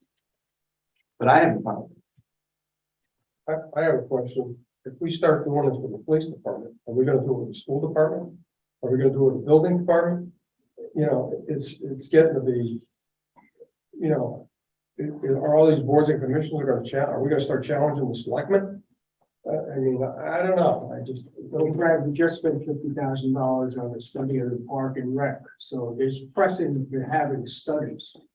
There is, Absolutely, to, obviously, that was a strategic visions, consultant study. Well, the school does that. They do Yeah, strategic. They do, yeah, and they hire a consultant. Yeah. Yeah, you were part of that. If I could make a comment, thank you, Paul. Two things that stuck out to me. I mean, first, having run and been in charge of public facing organizations, I think going through a strategic planning process, it's helpful to have outside point of view, right? You sometimes lose track of the forest for the trees. And so having that can be very helpful to the group. As I was hearing all the components of this, my worry about just engaging in a conversation with consultants is that you would start having to make that decision then yourself on how to pare down. Because you're not going to be able to get everything that you want for a set amount of money. So I think in terms of, as Rick said, having an RFP process, that's the way that we brought in other consultants with the town. And then that allows it allows you to focus down, put it in writing, and then them to say where they can be helpful. And for how much, and then we have that set amount of money. I think that process makes sense. After seeing all the information that the chief just presented from NextGen, I mean, one of the things that jumps out to me and all the things that you're looking at, and you do very good presentations, Chief, but I'm not sure how like your Excel and data crunching, skills are. All this data, it could be helpful to have somebody that's used to looking at things and skimming, cutting data and slicing it and looking at it, providing a different perspective than the internal perspective, getting into the numbers. But that's somebody to get into the data is very different than somebody that's going to talk about HR processes. So, again, I'm not sure if there's a firm that's going to be able to do all that, but making sure that the chief has the ability to use all of that data and have a different perspective on that to get more efficiency to the department and better manage it and, move forward the way he wants to, I think that makes sense. What did we pay for next gen? So a little bit north of $100,000, I believe. Is there an annual? There is, and it was cost neutral to our other records manager and CAD vendor. Of the 83 other municipalities using this, has anybody hired a consultant to analyze the data that you can get from the system that we know of? Yeah, I believe that there was one study done in Norwalk many years ago, and they found at the end of that study, after the consultant delivered it, that it was improperly done. And they came to the table and pointed out all the inaccuracies, and it was deemed null and void. That's what I know today. One thing I would suggest, Chief, even for your own knowledge, is that everybody knows we just lost 6,000 employees from the state. I can guarantee you that there are some experts in those 6,000 that did the data crunch for the state police that are now working with a consultant or NextGen themselves, because there's several of them that are now doing studies for the different aspects of what their old job used to be, lieutenants and captains. So for what it's worth. So, Sean, let me just put the question on the table. What are you asking for tonight from this group? Is it more you're informing us that this is where you're at, this is how you want to proceed, and you'll see us once you've gone through it, whatever process? Are you looking for, because you're getting lots of different opinions, but I'm not sure what's helpful and not helpful to you at this point. I was looking for feedback. Okay. And what I'm taking away from this is that you're not enamored of the idea of my going out with the blessing of the police commission and engaging in conversations with potential vendors to get a sense of what they might offer us. You want us instead to create an RFP that we can then, define the problem the way we see it, even though we're not experts at it, and get some numbers, hard numbers, and then bring them back to you. And my concern with that is I don't want to waste a lot of time either of the commission or of potential vendors to come back and say, oh, well, we're not interested in spending any money on anything like that. So I'm asking for feedback. You know, is there a range? Is there a set of subjects that would be worth your support? You might get your support.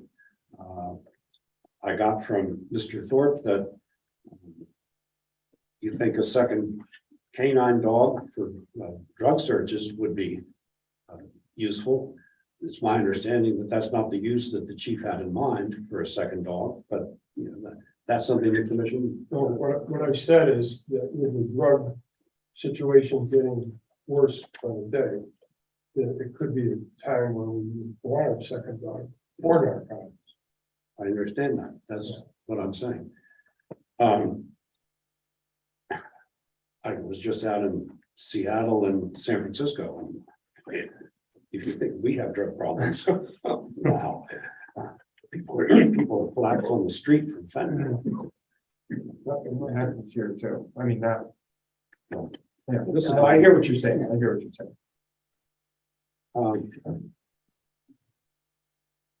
So far as,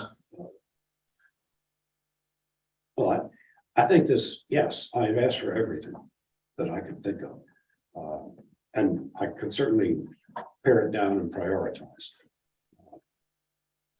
I know that a few years ago, the structure and staffing study had the approval of the full commission. I thought it had the approval of a broader constituency in town. It went out to bid, bids were received, and it got derailed at that point. If it was worth doing then, I firmly believe it's worth doing now.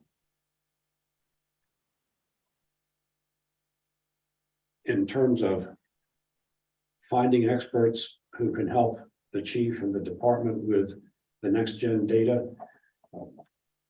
Carl, you and yourself said, I can't believe there's not somebody out there in Chicago or New York or somewhere. Well, apparently there's not. It's a Connecticut. Well, they're not with next gen. What? They're not with next gen because next gen only works in Connecticut, but that's not to say there aren't other systems out there like this being used, and somebody could say, yeah, we might find, because there's not a big world of these vendors, as you know. I don't know. Luckily, we have one who's very highly regarded right here in Connecticut. So, Sure. Not you. That's- Oh. We make a chairman want to. Yes, right. Go ahead. Thank you. First of all, I would hope that any type of engagement with a consultant would be done in the most transparent of manners. And I do not think it's appropriate for one individual representing the town of Old Saybrook to have individual conversations with various vendors and then someone is awarded a contract. I think that could put town of Old Saybrook in a very odd legal position from other vendors saying, hey, this wasn't a fair process to do a service with taxpayer money. I think that the chairman, while well-intentioned, there should be a vote of the police commission on the items that he's talking to you about before he comes looking for money. I too believe in a process. Whether I agree with the study or not, it's a completely different topic. But I think that we should have a process in place. I think that looking into other municipalities to see if they've done something similar, it's a good thing. It could be a CCM question, I suppose. I don't know. I can put it out through the Connecticut Chiefs Police Association, see who's done one and report the data back. But I do believe that there has to be a process, that it has to be transparent, and that it can't have a centralized focus or agenda behind it that is obvious to everyone, and perhaps just no one wants to say it. And so I think that we should tread lightly. I think I've done a good job here in Old Saybrook, and when the chairman of my commission opens up his presentation to Board of Finance and insults my career or my depth and breadth of my law enforcement executive management experience, I think that that's in poor taste. And so I would just hope that before we use tax dollars that we follow a process that everyone else has. And that we do not single out the Department of Police Services, which is the most regulated, most supervised, and most accountable town agency that we have. I'm gonna, Mr. Chair, may I respond briefly? go ahead. Chief, I have told many, many people, and I've told you that I admire and respect a tremendous amount of what you do. In my attempt at a humorous remark, I was only trying to point out that your great expertise and experience has all been in this one department. That's all. And I think that is something that is worth noting. So I think your attempt at humor failed miserably. And I think that my education, the FBI National Academy, things that I've done around the state and country have certainly led to a very credible and outstanding resume. And my service to the town of Old Saybrook speaks for itself. While not the topic of the meeting, you've made it a topic in your presentation, and I find that concerning. And I apologize. Are we entertaining questions and comments from the public? Well, not Not yet. so much. Well, from no, the- the chief and the public. Yeah, wait, not so much from the public, but for groups that have a direct bearing. I'm a member of the police commission. Yeah, I haven't said you were. And I haven't ruled out you speaking. I just was responding to, but I just wanted to say something first. You said you're looking for feedback. Yes. My response to that would be that if the police commission wanted to do some sort of study, that it should be under the heading of a strategic plan without individual bullet items, not addressing what the Board of Police Commission sees or individual members of the police commission see as problems, but put it out there as a strategic plan for the consultant or whoever we hire to, or whoever is eventually hired to do the plan. From their study, let them identify problems or strengths or whatever. But let's not presuppose a problem that, and then give it to them and sort of put it in their mind that that's what they should be concentrating on. I would be more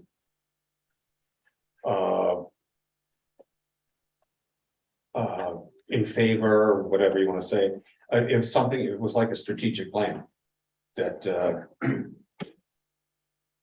gave the consultant the headwind to look at the department as a whole and to come up with a suggestion, not saying, look, I think it's narrowing it down too far to say, look at the police mobile or look at the K9 unit. It's a strategic plan to look at the whole operation. That's what I would aim an RFP at. So that's my feedback for what it's worth. And did you want to say something, or were you just asking? No, I would love to say something.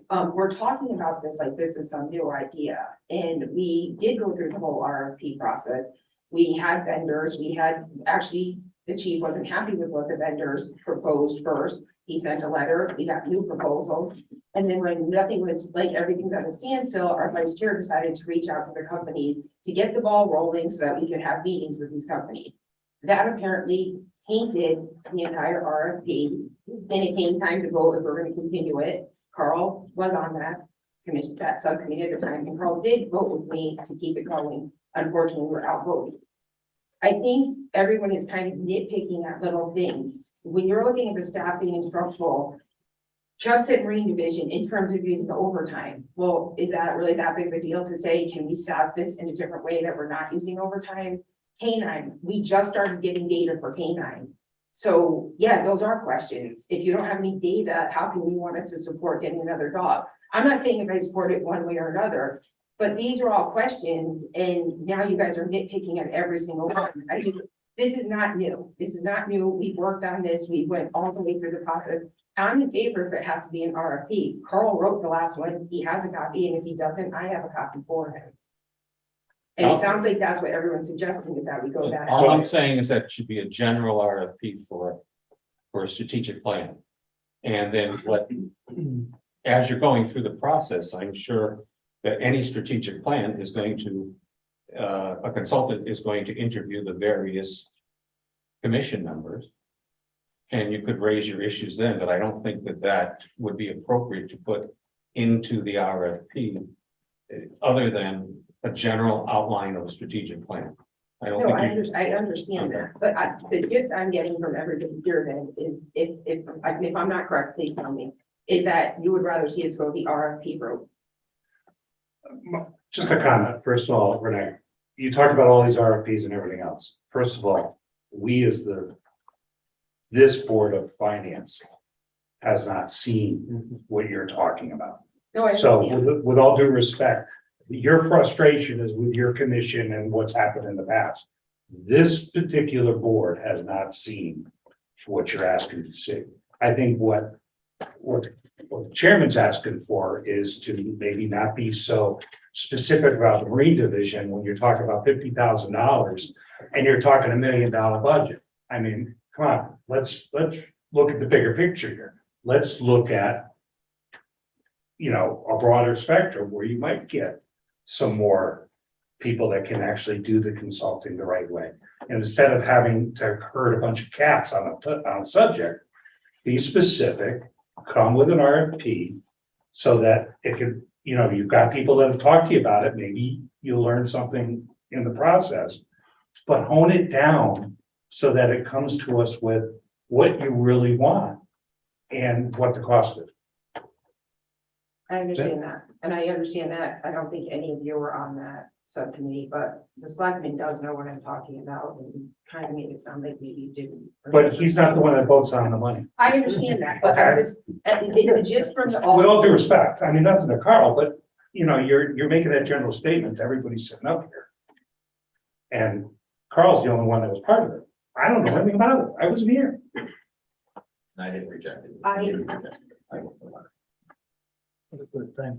Anyway, Can Go I just ahead. comment that I don't Thank think that you we're very much. nitpicking all these little things. I think I just have a list here of the 6 items that the chairman talked about, and I think probably 75% of them seem like information that with next gen, we can probably get that data. How much is the Marine Patrol going out? How much was the K-9 used?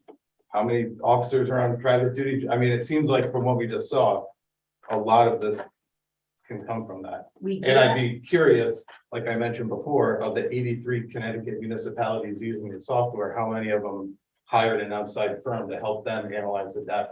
We do have that information, but we need help deciphering it, because the problem is we talk about road jobs. We just had hired 2 people last night. Carl asked, like, turnover's not, like, it doesn't happen in this town. Madison has lost 3 people. I believe we've had 4 to 5 in the last 2 months. So that is huge. So are we gonna put our guys on road jobs when we really even do patrol? Like, that's, for me, those are the questions I'm asking. I can't speak for everybody else on the police commission, but those are my concerns. Mr. And Chairman, that's what I would like answered. may I suggest just trying to pull all of this together? It sounds to me, and let me know whether I'm off base here, that what this group is saying, back to the chairman of the police commission, seems like a good idea to go to develop an RFP that gets approved by the police commission and gets then sent, however broadly. You have an opportunity with response to that RFP to do interviews, to be able to find out, more information about many of the topics that might be in the kind of strategic plan that Paul's making reference to. And when that process is done, we would be very interested in seeing what the end result is and what the number is associated with that. And is from a process standpoint, is there a problem from your perspective? Here's my concern, and this is why I'd like to know that we have counsel we can consult. It's my understanding, and this could be wrong, but it's my understanding that if we're about to hire a consultant, there is no impediment to engaging in individual conversations with consultants about what they bring to the table and what they might do and how they might price it. But if we're talking about an RFP, my concern is not knowing anything about public contracting, that if I'm going out and talking with a bunch of bidders in advance, or potential bidders, in advance of developing the RFP, that might be subject to criticism that would not apply if I were talking with, about how engaging a consultant, not as the result of a bid. I'd like legal advice on that question. I'd be happy to follow the suggestion that we identify some possible bidders, that I go talk with them about helping frame an RFP. I confess, I don't know. I don't have confidence in my ability or the ability of the commission as a whole to articulate the questions that we want the bidders to answer without talking with the bidders in advance about, what is their expertise, what are the subjects, what do they bring to the table? If I knew every question that we needed to have answered, I'd be a whole lot further along than we are now. So that's part of the RFP process, right? So they respond, then you meet with them and you ask them about their experience, or you require them to list it and you can ask them questions about it. You can ask them how they would go about doing something, what their methodology is. And then you can ask them about that as part of their interview as you narrow down and choose whichever vendor you're going to choose. Chief, are you saying that the word "you" refers only to the chairman or to the whole police commission? The commission, yeah. Yeah. Yeah, I don't believe anyone from town government should going out and talking with individual vendors and then selecting one without some sort of, process. Well, but selection, of course, would be by the full commission in the first instance, and then it would have to come to the Board of Finance to be voted on. Part of my rationale for being here is that if there is an overwhelming consensus among the Board of Finance that you just don't want to spend money on something like this, just tell me, and I won't spin wheels and waste everyone's time. But if there is a consensus that this might be a good idea, then I'll pursue it and, keep using the commission's time and attention toward that end. So that's the first level of feedback that I'm seeking here. Have you ever had like a workshop, talk about like the Marine or the dogs or whatever? I mean, like, isn't there ever any discussion about this? I mean, all this list of 6 items, I just don't understand. They're so different. They are. That, like the flag duty, isn't there a way to discuss that? Some of these are very small. Obviously, the Marine Division is a very small item. And I confess to this. I grew up on the Jersey Shore. There's a lot of boating there. In Barnegat Inlet, there's probably 100 times the volume of boats going in and out that there is in the Connecticut River. And Barnegat Light had no Marine Division. Now, they had a Coast Guard station right there. And there's a Coast Guard station in Essex, as I understand it, but what happened to that? I see Coast Guard boats. Auxiliary, they come from New London or they come from New Haven, so we're right in the middle. We're essentially right in the middle of 2 AORs for 2 different Coast Guard stations. Maybe that's the difference. Barnegat Light was blessed with a station right there. Could I make a comment? Because I think we're starting to get back into the details, and what I think I heard was it seemed like there was a general consensus from the Board of Finance about an RFP approach. And I heard the chair ask about how the commission could get support to make sure that they go through that RFP process the right way. So I guess I would ask Carl, how do we support any other commission that wants to go through an RFP process and needs guidance? Is that Leanne or is that Mike Cronin? No, when Park and Rec did it, the commission actually developed a lot of it. Okay. They brought it to me for review at some point. But that commission, Kevin Lane did a lot of the work. Okay. And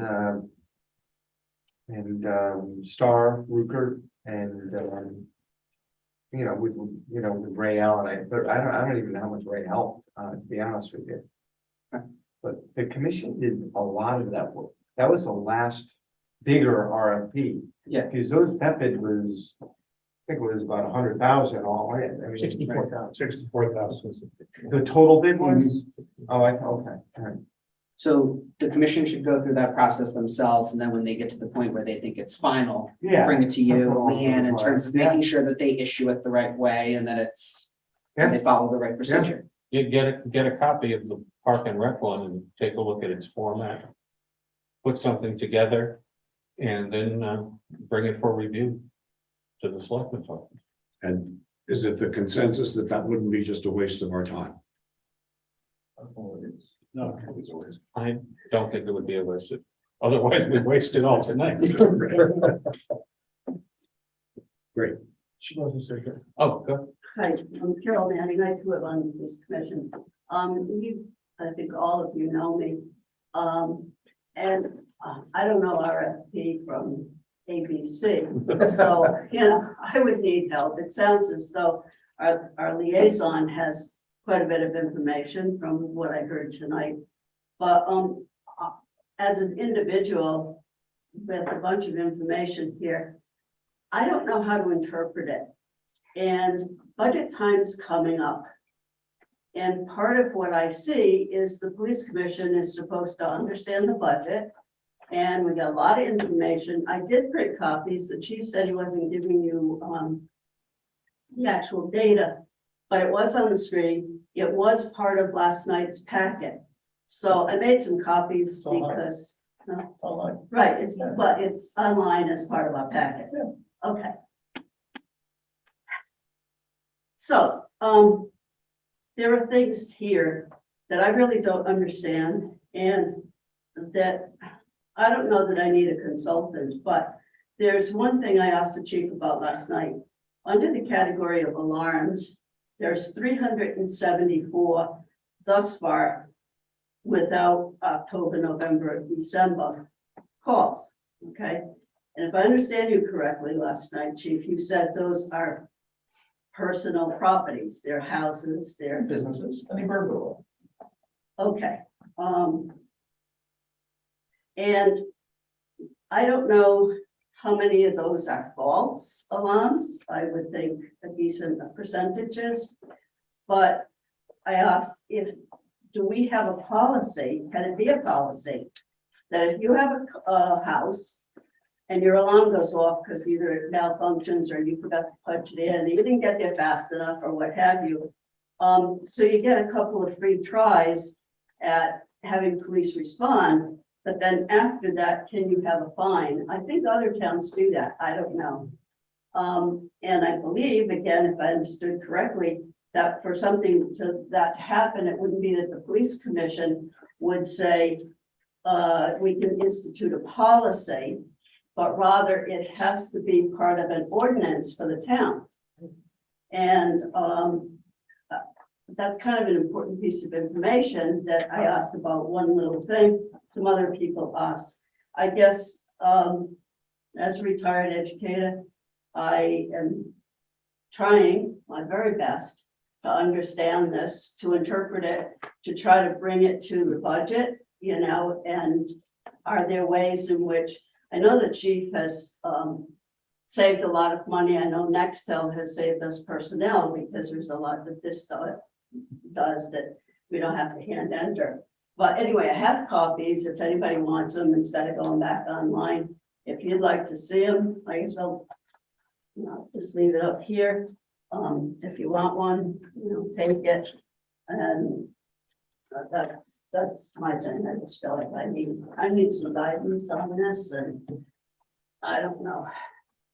Does Next Gen provide training, User training. back-end training, or analyzing the data? Yeah, I mean, remember that some of the data I spoke about tonight is groundbreaking here in Saybrook and will eventually be rolled out to other agencies. Which I'm proud of. I mean, that's something that I'm proud of as a law enforcement champion. So unless we want to go on all night, can we move on? Let me just sum this up. RSC consult with Parks and Rec. To see what the copy of theirs, put one together, submit it to the Board of Selectmen. And for review, and then come back here. And I guess then you'll have to put the RFP out. When you get a money amount, come back here. And we'll go from there. Okay, so we, just to make sure I understand. The next time we would be before you would be when we had bids in hand. Yes. Mr. Chairman, can I just, ask a question? Sure. Just Renee had mentioned, the previous, time that an RFP went out and, there was a discussion about it. And if Renee, you have to help me, or Carl, you have to help me. My understanding is that there were others beyond the police commission who were involved in reviewing the RFPs and making a recommendation. And I guess if we're at the point of the next time we see you is when a recommendation is made, I'm asking, is there a step in that process where the police commission engages members of the Board of Finance, members of the Board of Selectmen, other people to be able to help identify who the lucky consultant would be? Including labor unions, so there's buy-in. Including labor unions. Good point. Last time the chief was on the subcommittee, the police commission was, and the two heads of each union and selectmen. Time prior to that, I believe, when they were trying to do that, there was also burial now, I think, from the Board of Finance. So this should be the third go around. It was the subcommittee. But the subcommittee created the RFP and we all had, like the chief just said, we had the union reps that all bought into it. Everybody was all on board with it. It was going. Thank you. Okay. If there are no other questions.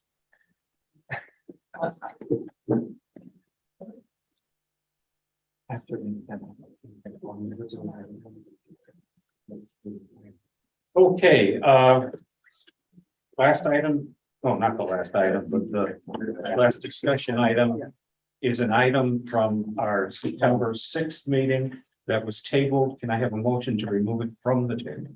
So moved. Do I have a second?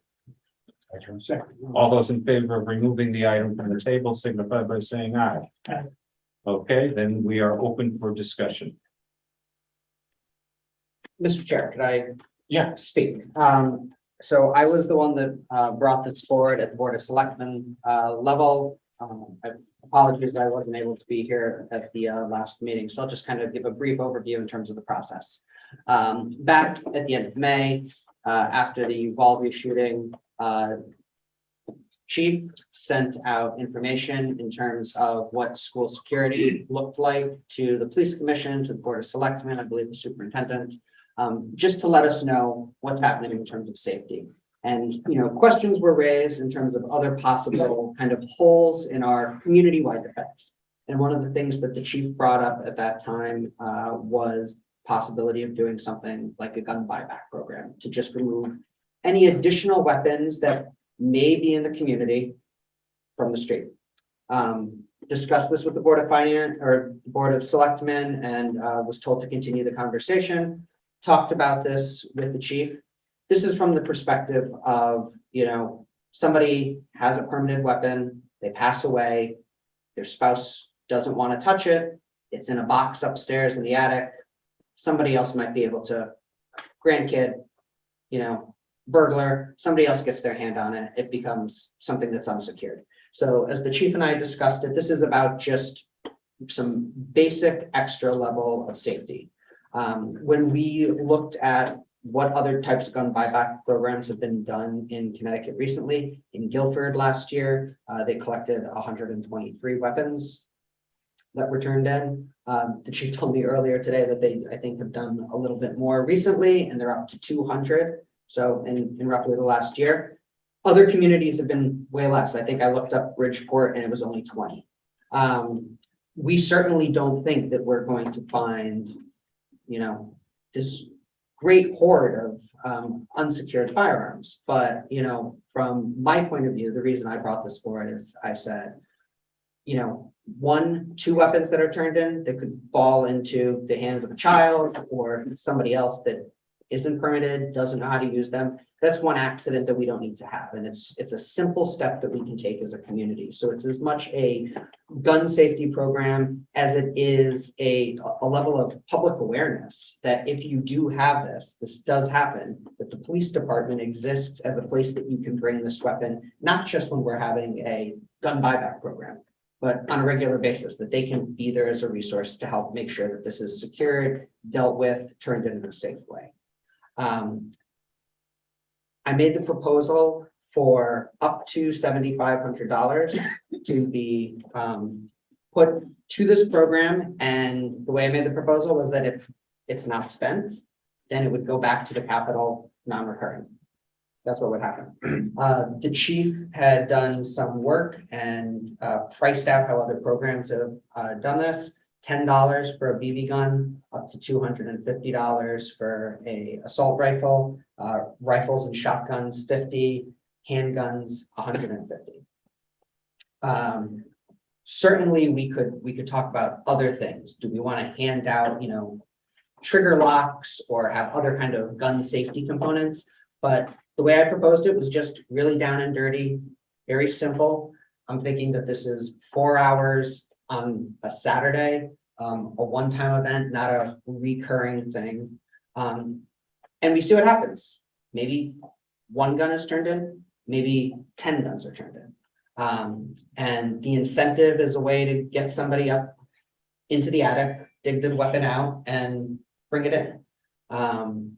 So that is, the impetus behind this. For me, it's personal. I've had 2 family members that have ended their life with a firearm. It only takes 1 bullet.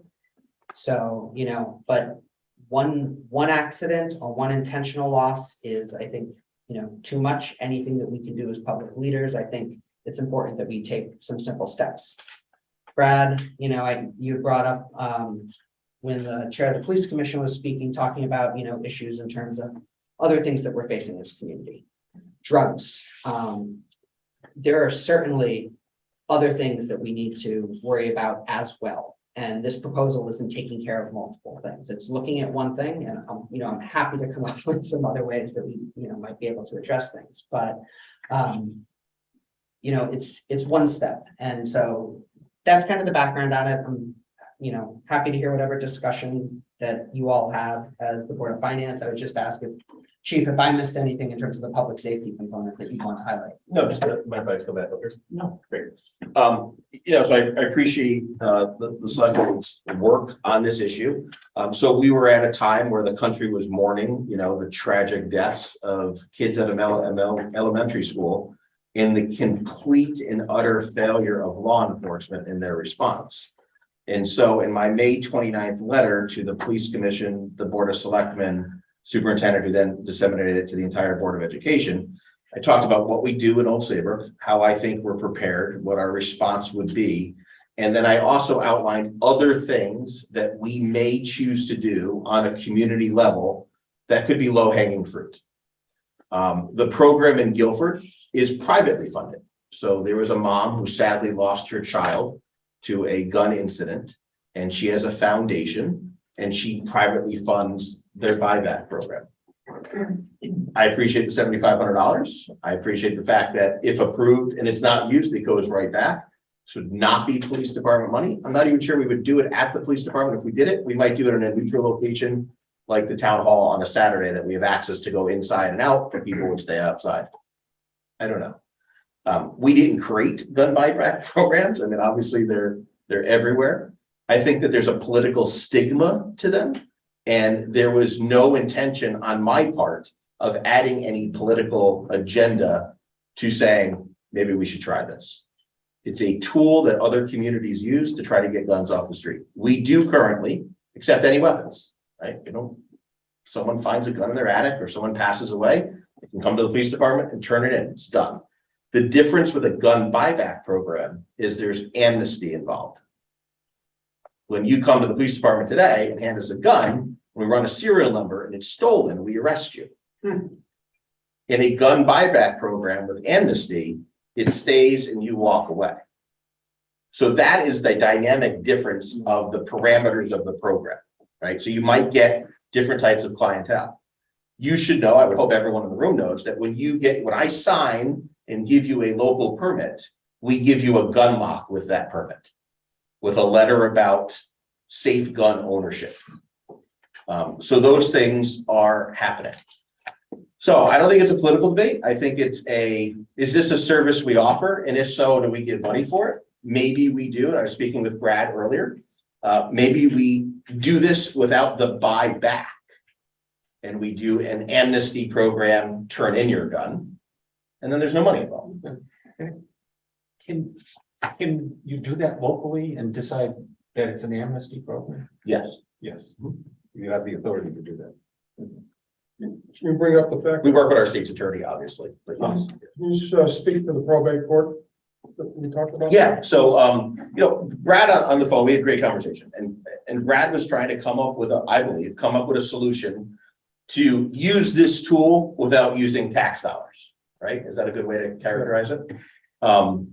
And so in our discussions, I said, hey, he thought maybe when someone passes away in town, the town could send that family a letter saying, hey, if they left the gun behind or there's a gun registered to them, you want to hand it in, great. I thought, holy cow, I'll need a consultant for that. But I think what we can do is give a stock letter to probate. And as they're probating someone's estate that has firearms with it, maybe they can give that informational letter to that family that says, hey, if there are any firearms involved with the estate and the people getting them don't want them, here's an opportunity to dispose of them in a safe manner. Right. So that's another proactive, continuous step that we can take. So my goal in proposing it was, do we add this tool to Old Saybrook? If so, how do we do it? I went the traditional approach, but sometimes when we sit in a room and collaborate, we come up with great ideas. And so maybe we can do it without the money and see what the heck happens. If it turns out to be overly successful, maybe there's private money for it like they do in Guilford and we continue it with money, or we don't. I think it'd be an experiment. Has any other town done it without money? Not that I'm aware of, because I've always heard gun buyback program, right? So I didn't invent this, I totally stole this.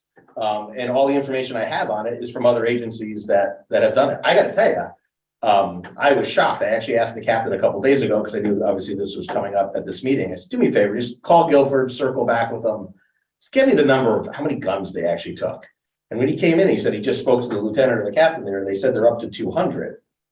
I would not have expected that number in Guilford. I just wouldn't. Well, there's the other side of that. You gotta remember, chief, as soon as somebody hears gun buyback, it's not just the residents of Guilford that go up, it's the ones from the I was just shocked in Guilford, right? Because everybody's giving out money. Right, well, New Haven County does it, right? And so there's a big push with the New Haven State's Attorney and area PDs to do like this regional thing, and it was one day and I had all those PDs, but I was just shocked at the individual number in Guilford. Maybe I shouldn't have been, but I was. So, Chief, can I ask a question? of course, Does a permit travel with the gun or with the person? So when Uncle Al dies and he's got 5 guns, all of which are permitted. Now all of a sudden Aunt Mary's got 5 guns, but she doesn't have the permits.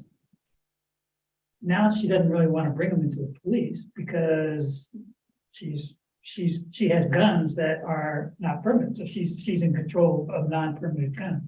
So it seems to me this, concept, amnesty is a critical piece to encourage people to feel comfortable about being able to turn these over under, that kind of situation. Is that? yeah, so people have permits, guns get registered, but not all types of guns. Right. So you can have a shotgun that's not registered.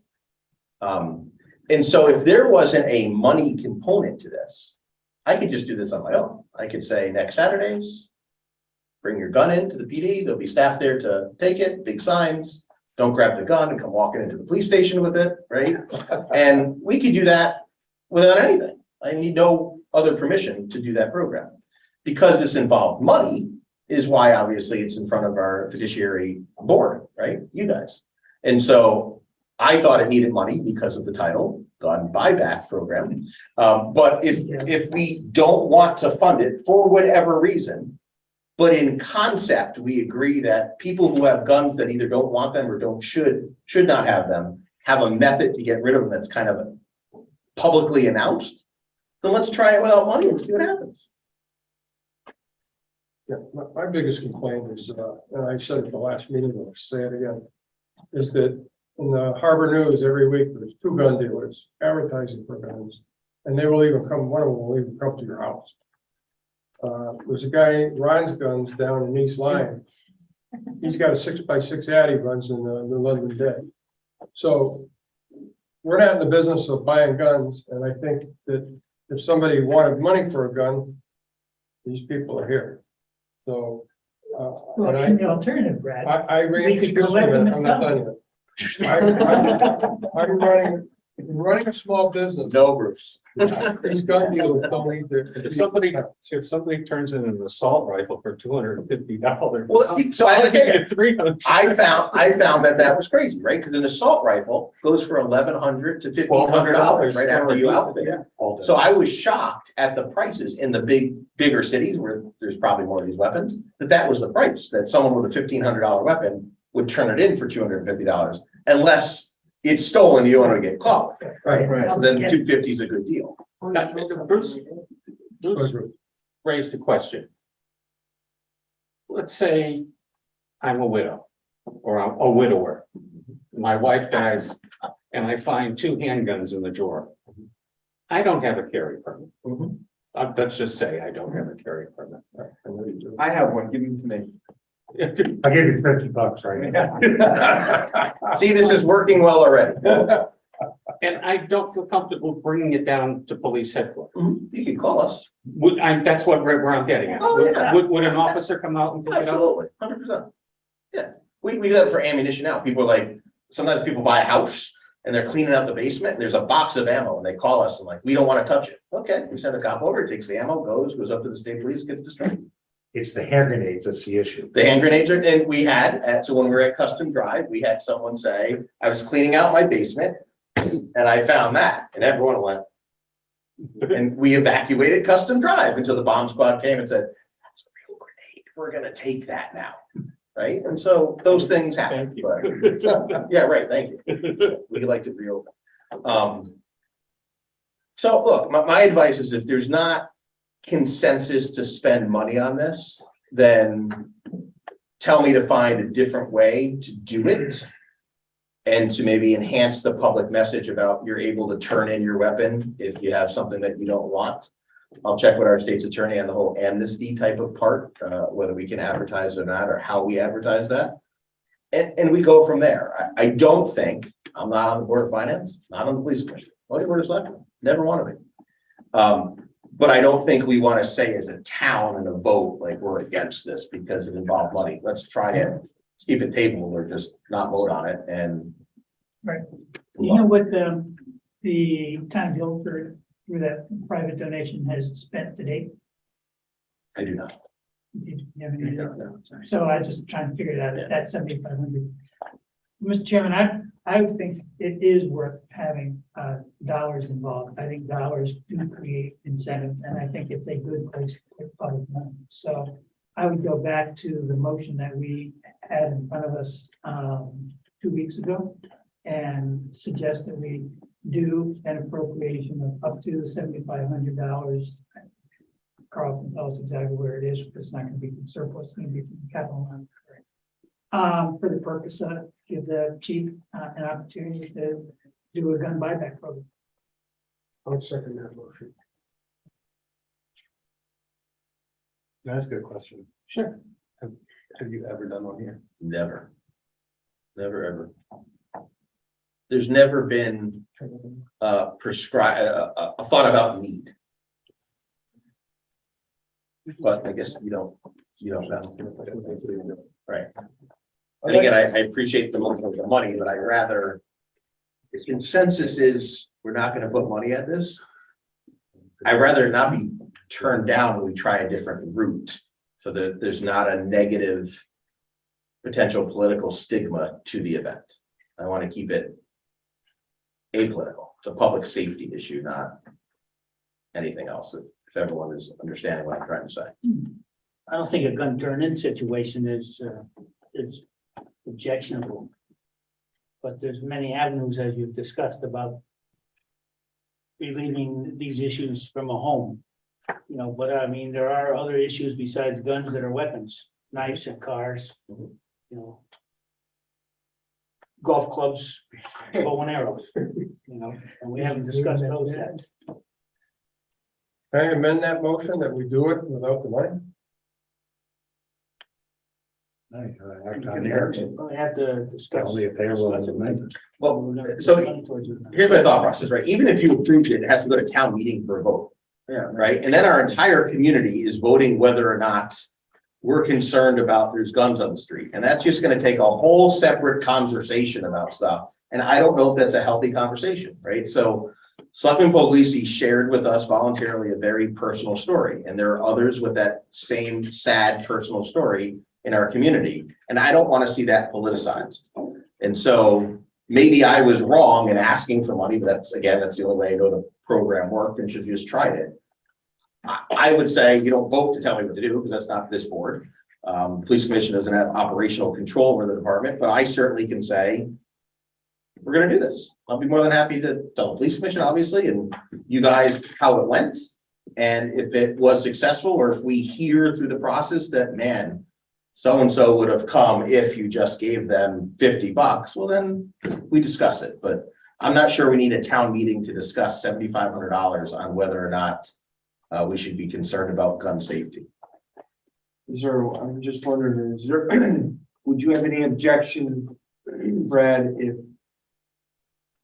there was an amount of money that, I don't know where we would source it from, but it was not from the general fund? I don't think funds are needed. I think we ought to give it a try for whatever you decide, 6 months or a year. To see what kind of results we get. I mean, I wasn't aware, I have not seen, and I'm not finding fault, but I have not seen any of our flashing signs in town saying we'll take your gun. I wasn't even aware you could call the police department and they'd come get it. And that this is the public information that needs to be out there for the people. And I think we need to give it a try. And I think we'd be pleasantly surprised that the results will be there. And if they're not there, down the road, if we think that money needs to be available, maybe a private person in town would like to fund that. Somebody that maybe Matt's family would like to fund it since they have a sentimental history on it. But I think we need to try it without competing with our small businesses and see what happens. And it's public awareness. I don't think there's been a lot of public awareness about guns being able to be turned in other than without money. And I think that we need to take a shot at to do that, because the next step that's going to come down the road here is drugs. And so one of the conversations I had with the selectmen at actually one of our community picnics was that instead of asking for funds for this specific program, allocate funds to the Board of Selectmen, not the police department, the Board of Selectmen, to have funds available to address specific issues that arise during the fiscal year. For example, if we had a rash of very sad overdoses, maybe the Board of Selectmen would want to say to Heather McNeil and myself, let's do a Narcan distribution. Let's teach people how to use it, and it can come out of those funds. Any type of unique public health, public safety emergency that no agency is specifically funded for, the Board of Selectmen, upon their authority, would have monies at their disposal. Gun buyback, Narcan awareness, rash of cars being stolen, lock your cars up, right? Whatever that's affecting the community and reaching Carl's desk, they would have money to address mid-fiscal year. That takes me out of it, that takes any other department head out of it, and it becomes a true community asset to be used at the discretion of our community leaders. Chief, what do you think is the political stigma? I mean, a town like Guilford had 200 guns. So why would it be a stigma here? So I think that nationally, there's a conversation being had about possession of weapons. And I think that one political party is very pro-gun and has always been, and one is anti. there's talking points on either side. And I gotta tell you, as your police chief, I'm probably right down in the middle. I don't believe people should own assault weapons. I think that's absolutely ridiculous. But there are many folks that completely disagree with that. And then there's some folks that 100% agree with that. And what I don't want is I don't want a public safety effort, a true public safety effort. Get rid of guns that you don't need or you shouldn't have to become the source of any political topic, right? We're hitting midterm elections. We go to town meeting on this right now. That's all it's going to be. And that's not healthy for our small town. My goal in writing this in my May 29th, 2022 letter is this is one tool that we could use if we wanted to get guns off the street. And if there's not support for funding, then let's try it another way, or let's give the Board of Selectmen some amount of money to do what they need to do on different issues as things come before them throughout the fiscal year. Those are my two thoughts, and that's all I can offer you. How would, so just operationally, in something like this, if we're authorizing up to $7,500, how does that work the day of the event, operationally, logistically? Do you have $7,500 in cash, or is it done differently? Is it in gift card? You know, like, I mean, how does that, how is that done? Yeah, so a lot of towns use monetary gift cards. Okay. Have we seen that? There's some people that can actually do Well, checks. However they choose to do it, You can mail you a check. I mean, there's all sorts of things. Yeah. But obviously, there's a lot of checks and balances, right? It's money. It could be a receipt, yeah, I mean, or they could have cash on hand and, you know, that, and we reimburse them from the funds, you know, I mean, however. I just definitely feel very strongly that if you chose to appropriate any amount of money, it needs to be under the oversight of the Board of Selectmen, not the police department. So this will be a community event. The police department's involved because there's guns, right? That's it. It's the only reason we're involved.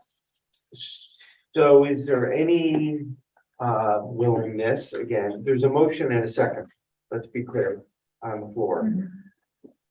To consider like 3 Saturdays in a row, if you can get One Saturday a month for 3 one months in Saturday a row. month, or whatever, yeah, one Saturday a month for however many months,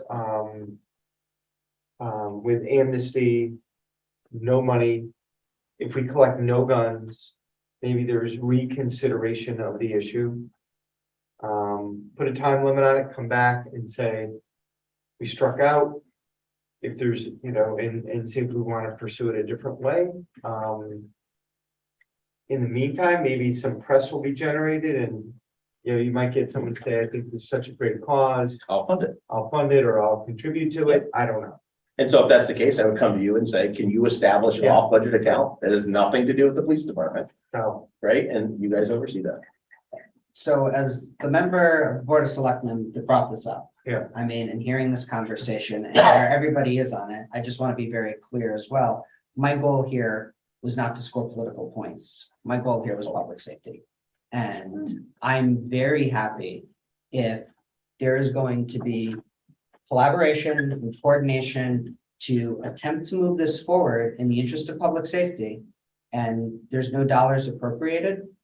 I am happy to volunteer and to be administrative staff on those Saturdays and work to support that. But I think that the gun buyback program, I think as the chief tried to make clear, so much of that about that is about the public relation piece, the awareness and bringing people in that way. And if we're going to still be able to have that outreach and awareness, I think we can still be effective and communicate that it's about public safety. So as the maker of the movement, Carl, given what you just said, and given what the chief has reported as what he can do on his own, am I right that there is not a need for a motion, just the general sense that this is what we would like to see the chief do? Or would it be helpful to you, chief, or to the Board of Selectmen for this board to actually take action? I'm sorry, take action if It's there's no to- money involved? Right. There's no money involved. I think you gotta withdraw your motion. Have a second, then it's off the table. Or leave it- What I'll leave it do, table. what? And leave the table. So to revisit Oh, 3 months or from now, if we want to, but I, have you done? No, yeah, bring it up at a later. We should bring it up again, What have we done? because it hasn't been voted down, so Right. we could reintroduce a new motion. Yeah. So, Mr. Chair, I will withdraw. Okay. And what we'll do is we will work together, electronic signboard, a press release, that we can put on our town website.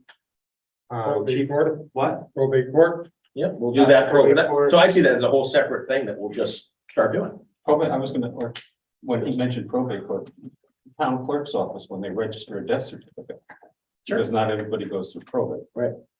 So, It'll be a turn-in, It's usually. turn-in situation rather than a buy situation. well, right, it just. Turn in When it's not a buy, it's nothing to report finance. So you have to do the amnesty piece. Correct. Yeah, I have to work with the state's attorney, make sure we're good on You that. do that, and then we will publicize this as much as we can. You tell me when, you put it out there, we'll put a time limit on it, and then we'll see what kind of success we have. Chief, are you able to go on the school signs as well? In an emergency. I'm falling asleep. Okay, just one quick question. Yeah. This is piqued my interest. Okay. You said amnesty, if it's a stolen gun. If you find out it was used in the commission of a crime, does that amnesty apply? In the cities so far, no. So it all depends on what your state's attorney is willing to do with you. But it's not automatic that it would extend beyond just a stolen gun. I think that the state's attorney outlines the amnesty, which is very well publicized, to everyone. Oh, So you know the deal, so no one gets duped at a gun buyback. And but the way they work in cities is people go up, drop, leave. That's it. There's no name, there's no nothing. You get your gift card and you're out. and then what do you do with that? So we'll send them probably to the state lab. They'll analyze them. If they were involved in the commission of a crime, they can't go after the person that submitted them if there's amnesty, but it might be a piece that they want to the puzzle that they're trying to solve, and then it goes for destruction. Okay, so we'll move on from there. Selectmen. Very, 5 things I want to bring up. Yeah. Very quickly. I don't know if you all saw the dredging decision that came down from the appeals court. Oh, they finally came out? Yeah, big deal. New York, Connecticut obviously wanted to dispose of dredgings in eastern Long Island Sound. The case was won in the lower court by state of Connecticut. I'm just gonna say state of Connecticut. I'm sure there were a lot of amicus briefs submitted by a lot of the marinas, obviously EV, very important. But I've heard Steve Tagliatella tell me about this for years and years. Went to the Court of Appeals and they supported the lower court ruling. Big deal, big victory for the state of Connecticut. The state of New York was on the other side of that issue. So that came out about 2 weeks ago. We're ready to bid on our connectivity grant, which is the grant that goes from the Ocean State Job Lot to the mobile station on Route 1. DOT has approved the drawings. So now we're figuring out the timing. I had some discussions today with the engineer as to if we go out to bid now, will those prices be held? You know, if they're bid prior to the holidays, you know, prior to Christmas, will they be held? But a lot of contractors like to have that work lined up, first job of the season. So we may go out to bid on that project next week even. We're doing a grand opening for the lights, field lights. 300 letters went out to community supporters. What is that, September 30th? Yeah, Friday the 30th. Friday the 30th. So there'll be a ceremony, blah, blah, blah. If you'd like to come out and see what's going on, I think obviously it's a football game. The EV chargers are live. They went live on Sunday. I went over, my God, you should see the dashboard for ChargePoint. The control we have on this is amazing. We can obviously charge whatever we want to charge. Once someone, you can kick people off after 2 hours, 4 hours, or once their car is fully charged, there's a 30-minute, we selected a 30-minute grace period, and then after that, they get charged $5 an hour for being there. So, you know, there's all kinds of control. It's amazing the controls you have on this dashboard. So those are live. So we're gonna start charging people very shortly. We had to enter our bank information today because what happens is ChargePoint processes the credit card, they take a fee. So we're gonna make that fee too, obviously. But those chargers, I was thinking about it, with all the pickleballers there in the morning and then the theater goers in the night, I mean, it's a really great spot for that. So what we're gonna do, I already have an appointment with ChargePoint in January to review the usage. So we're gonna review the usage, see what it is, see what we're charging, see where we're coming up, if we're coming up short or way in the green or in the black rather. And then we'll do another one maybe in April and then another one in August. I think it's gonna take a year to figure out usage, where we stand with electric bills, things like that, okay? Those are live.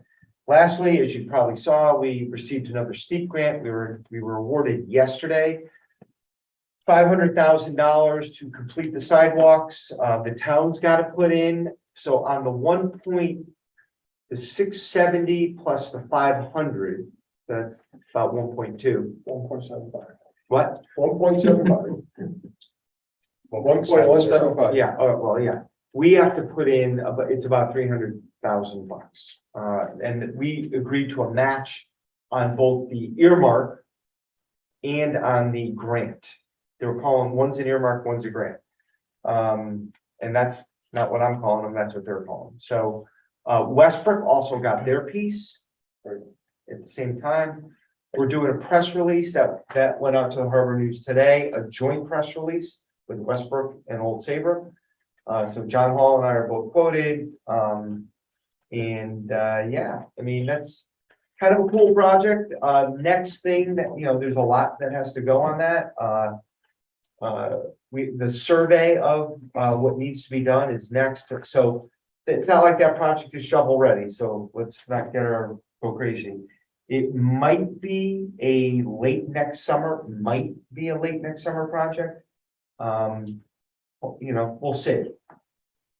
All right, there's some difficult stretches on that sidewalk. So So do we already have the town's match committed, or does that need to go through a process? we don't, but we have right now probably almost that amount of money in that sidewalk account, maybe a little less. So depending on where we are at the end of this fiscal year, we may want to secure that. In fact, maybe next meeting, we can do that. We can put that money aside so the match is there. The other thing is, we'll determine the match. Obviously, there's engineering, there's construction administration, materials testing, and then the cost of it. Let's see where costs go over the next year. Hopefully they won't go up. Let's hope they come down a little bit. Material, well, I mean, you know, the price of lumber goes up and down too, you know, so hopeful that some of these prices of concrete, rebar might vary a little bit too. That's all I'm going to talk about tonight. But it's kind of a neat project. We're connecting towns. I think that's kind of cool. How about the sidewalk from Main Street to Lynn Street? And the bocce ball courts and stuff? Yeah, We got project money on that already. So, yes, we received a $500,000 grant in March for that, to do some site work over there. That included, I have been in touch with the state representative on that. And he's basically emailed me and said, yeah, those earmarks, we're not sure, even though it's my department, it's not in my regular course of duties. So we're not sure how we're going to handle this. Like, I'm like, okay. So it sounds to me, and I brought this up at a cost board of directors meeting and a COG executive committee meeting today. And I brought it up at both times. It sounds like the state is awarding dollars And they almost don't have the personnel to administer those dollars. That's what it sounds like. So the same, Costas comes back. I'm sorry? If Costas comes back, he can start administering. next month. Anyway, so the same person who is administering our steep grant is also on that DOT earmark for Main Street Connection Park. So now I have one contact for those two grants. I'm hopeful that he'll be ready to work. We're ready to do some site work over there. I just can't get authority to move forward. I can't. Where's that sidewalk gonna connect? Where will it connect? So it would connect from Lynn Street on the St. John side of the police fence. And it will come through that area and connect on the fence side of the pickleball courts. So it'll come on the, I can't remember whether we have it on the east side of that park or the fence side, the police side, which way the sidewalk There's was. like two renditions. There's one that cuts through very Yeah, nicely, and yeah. there's one that Yeah, I'm not, I can't just swear. so- But it will connect Lynn Street to Main Street. So one comment, so Yes. that you can feel better about which charger you went with. We recently had a brand new Tesla down in Stamford go up in flames after he had used the supercharge. Came down 95, heard some popping, smelled smoke, pulls off into the parking lot, and the car goes up in flames. What fell out of the bottom of the car were 7,100 batteries that tall and about that big That's around, crazy. all over the place. And So, we have no idea how we're gonna get rid of any of it right now, you know, because nobody will take it. it's interesting, and Rick brought this up to me privately, these electric vehicle fires. And we saw that with the Bus. the bus. Oh, That's a whole Now- other issue. You know, Governor Lamont and the Commissioner of DEP, Katie Dykes, have like, they want school buses to be electric by 2030. And you see something like that, and you're like, you know, let's put the brakes on that right now. Let's figure this out.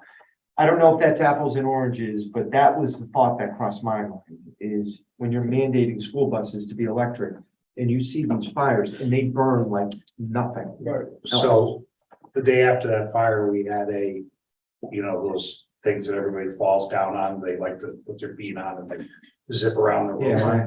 What do they call hoverboards? Yeah. Whatever they are.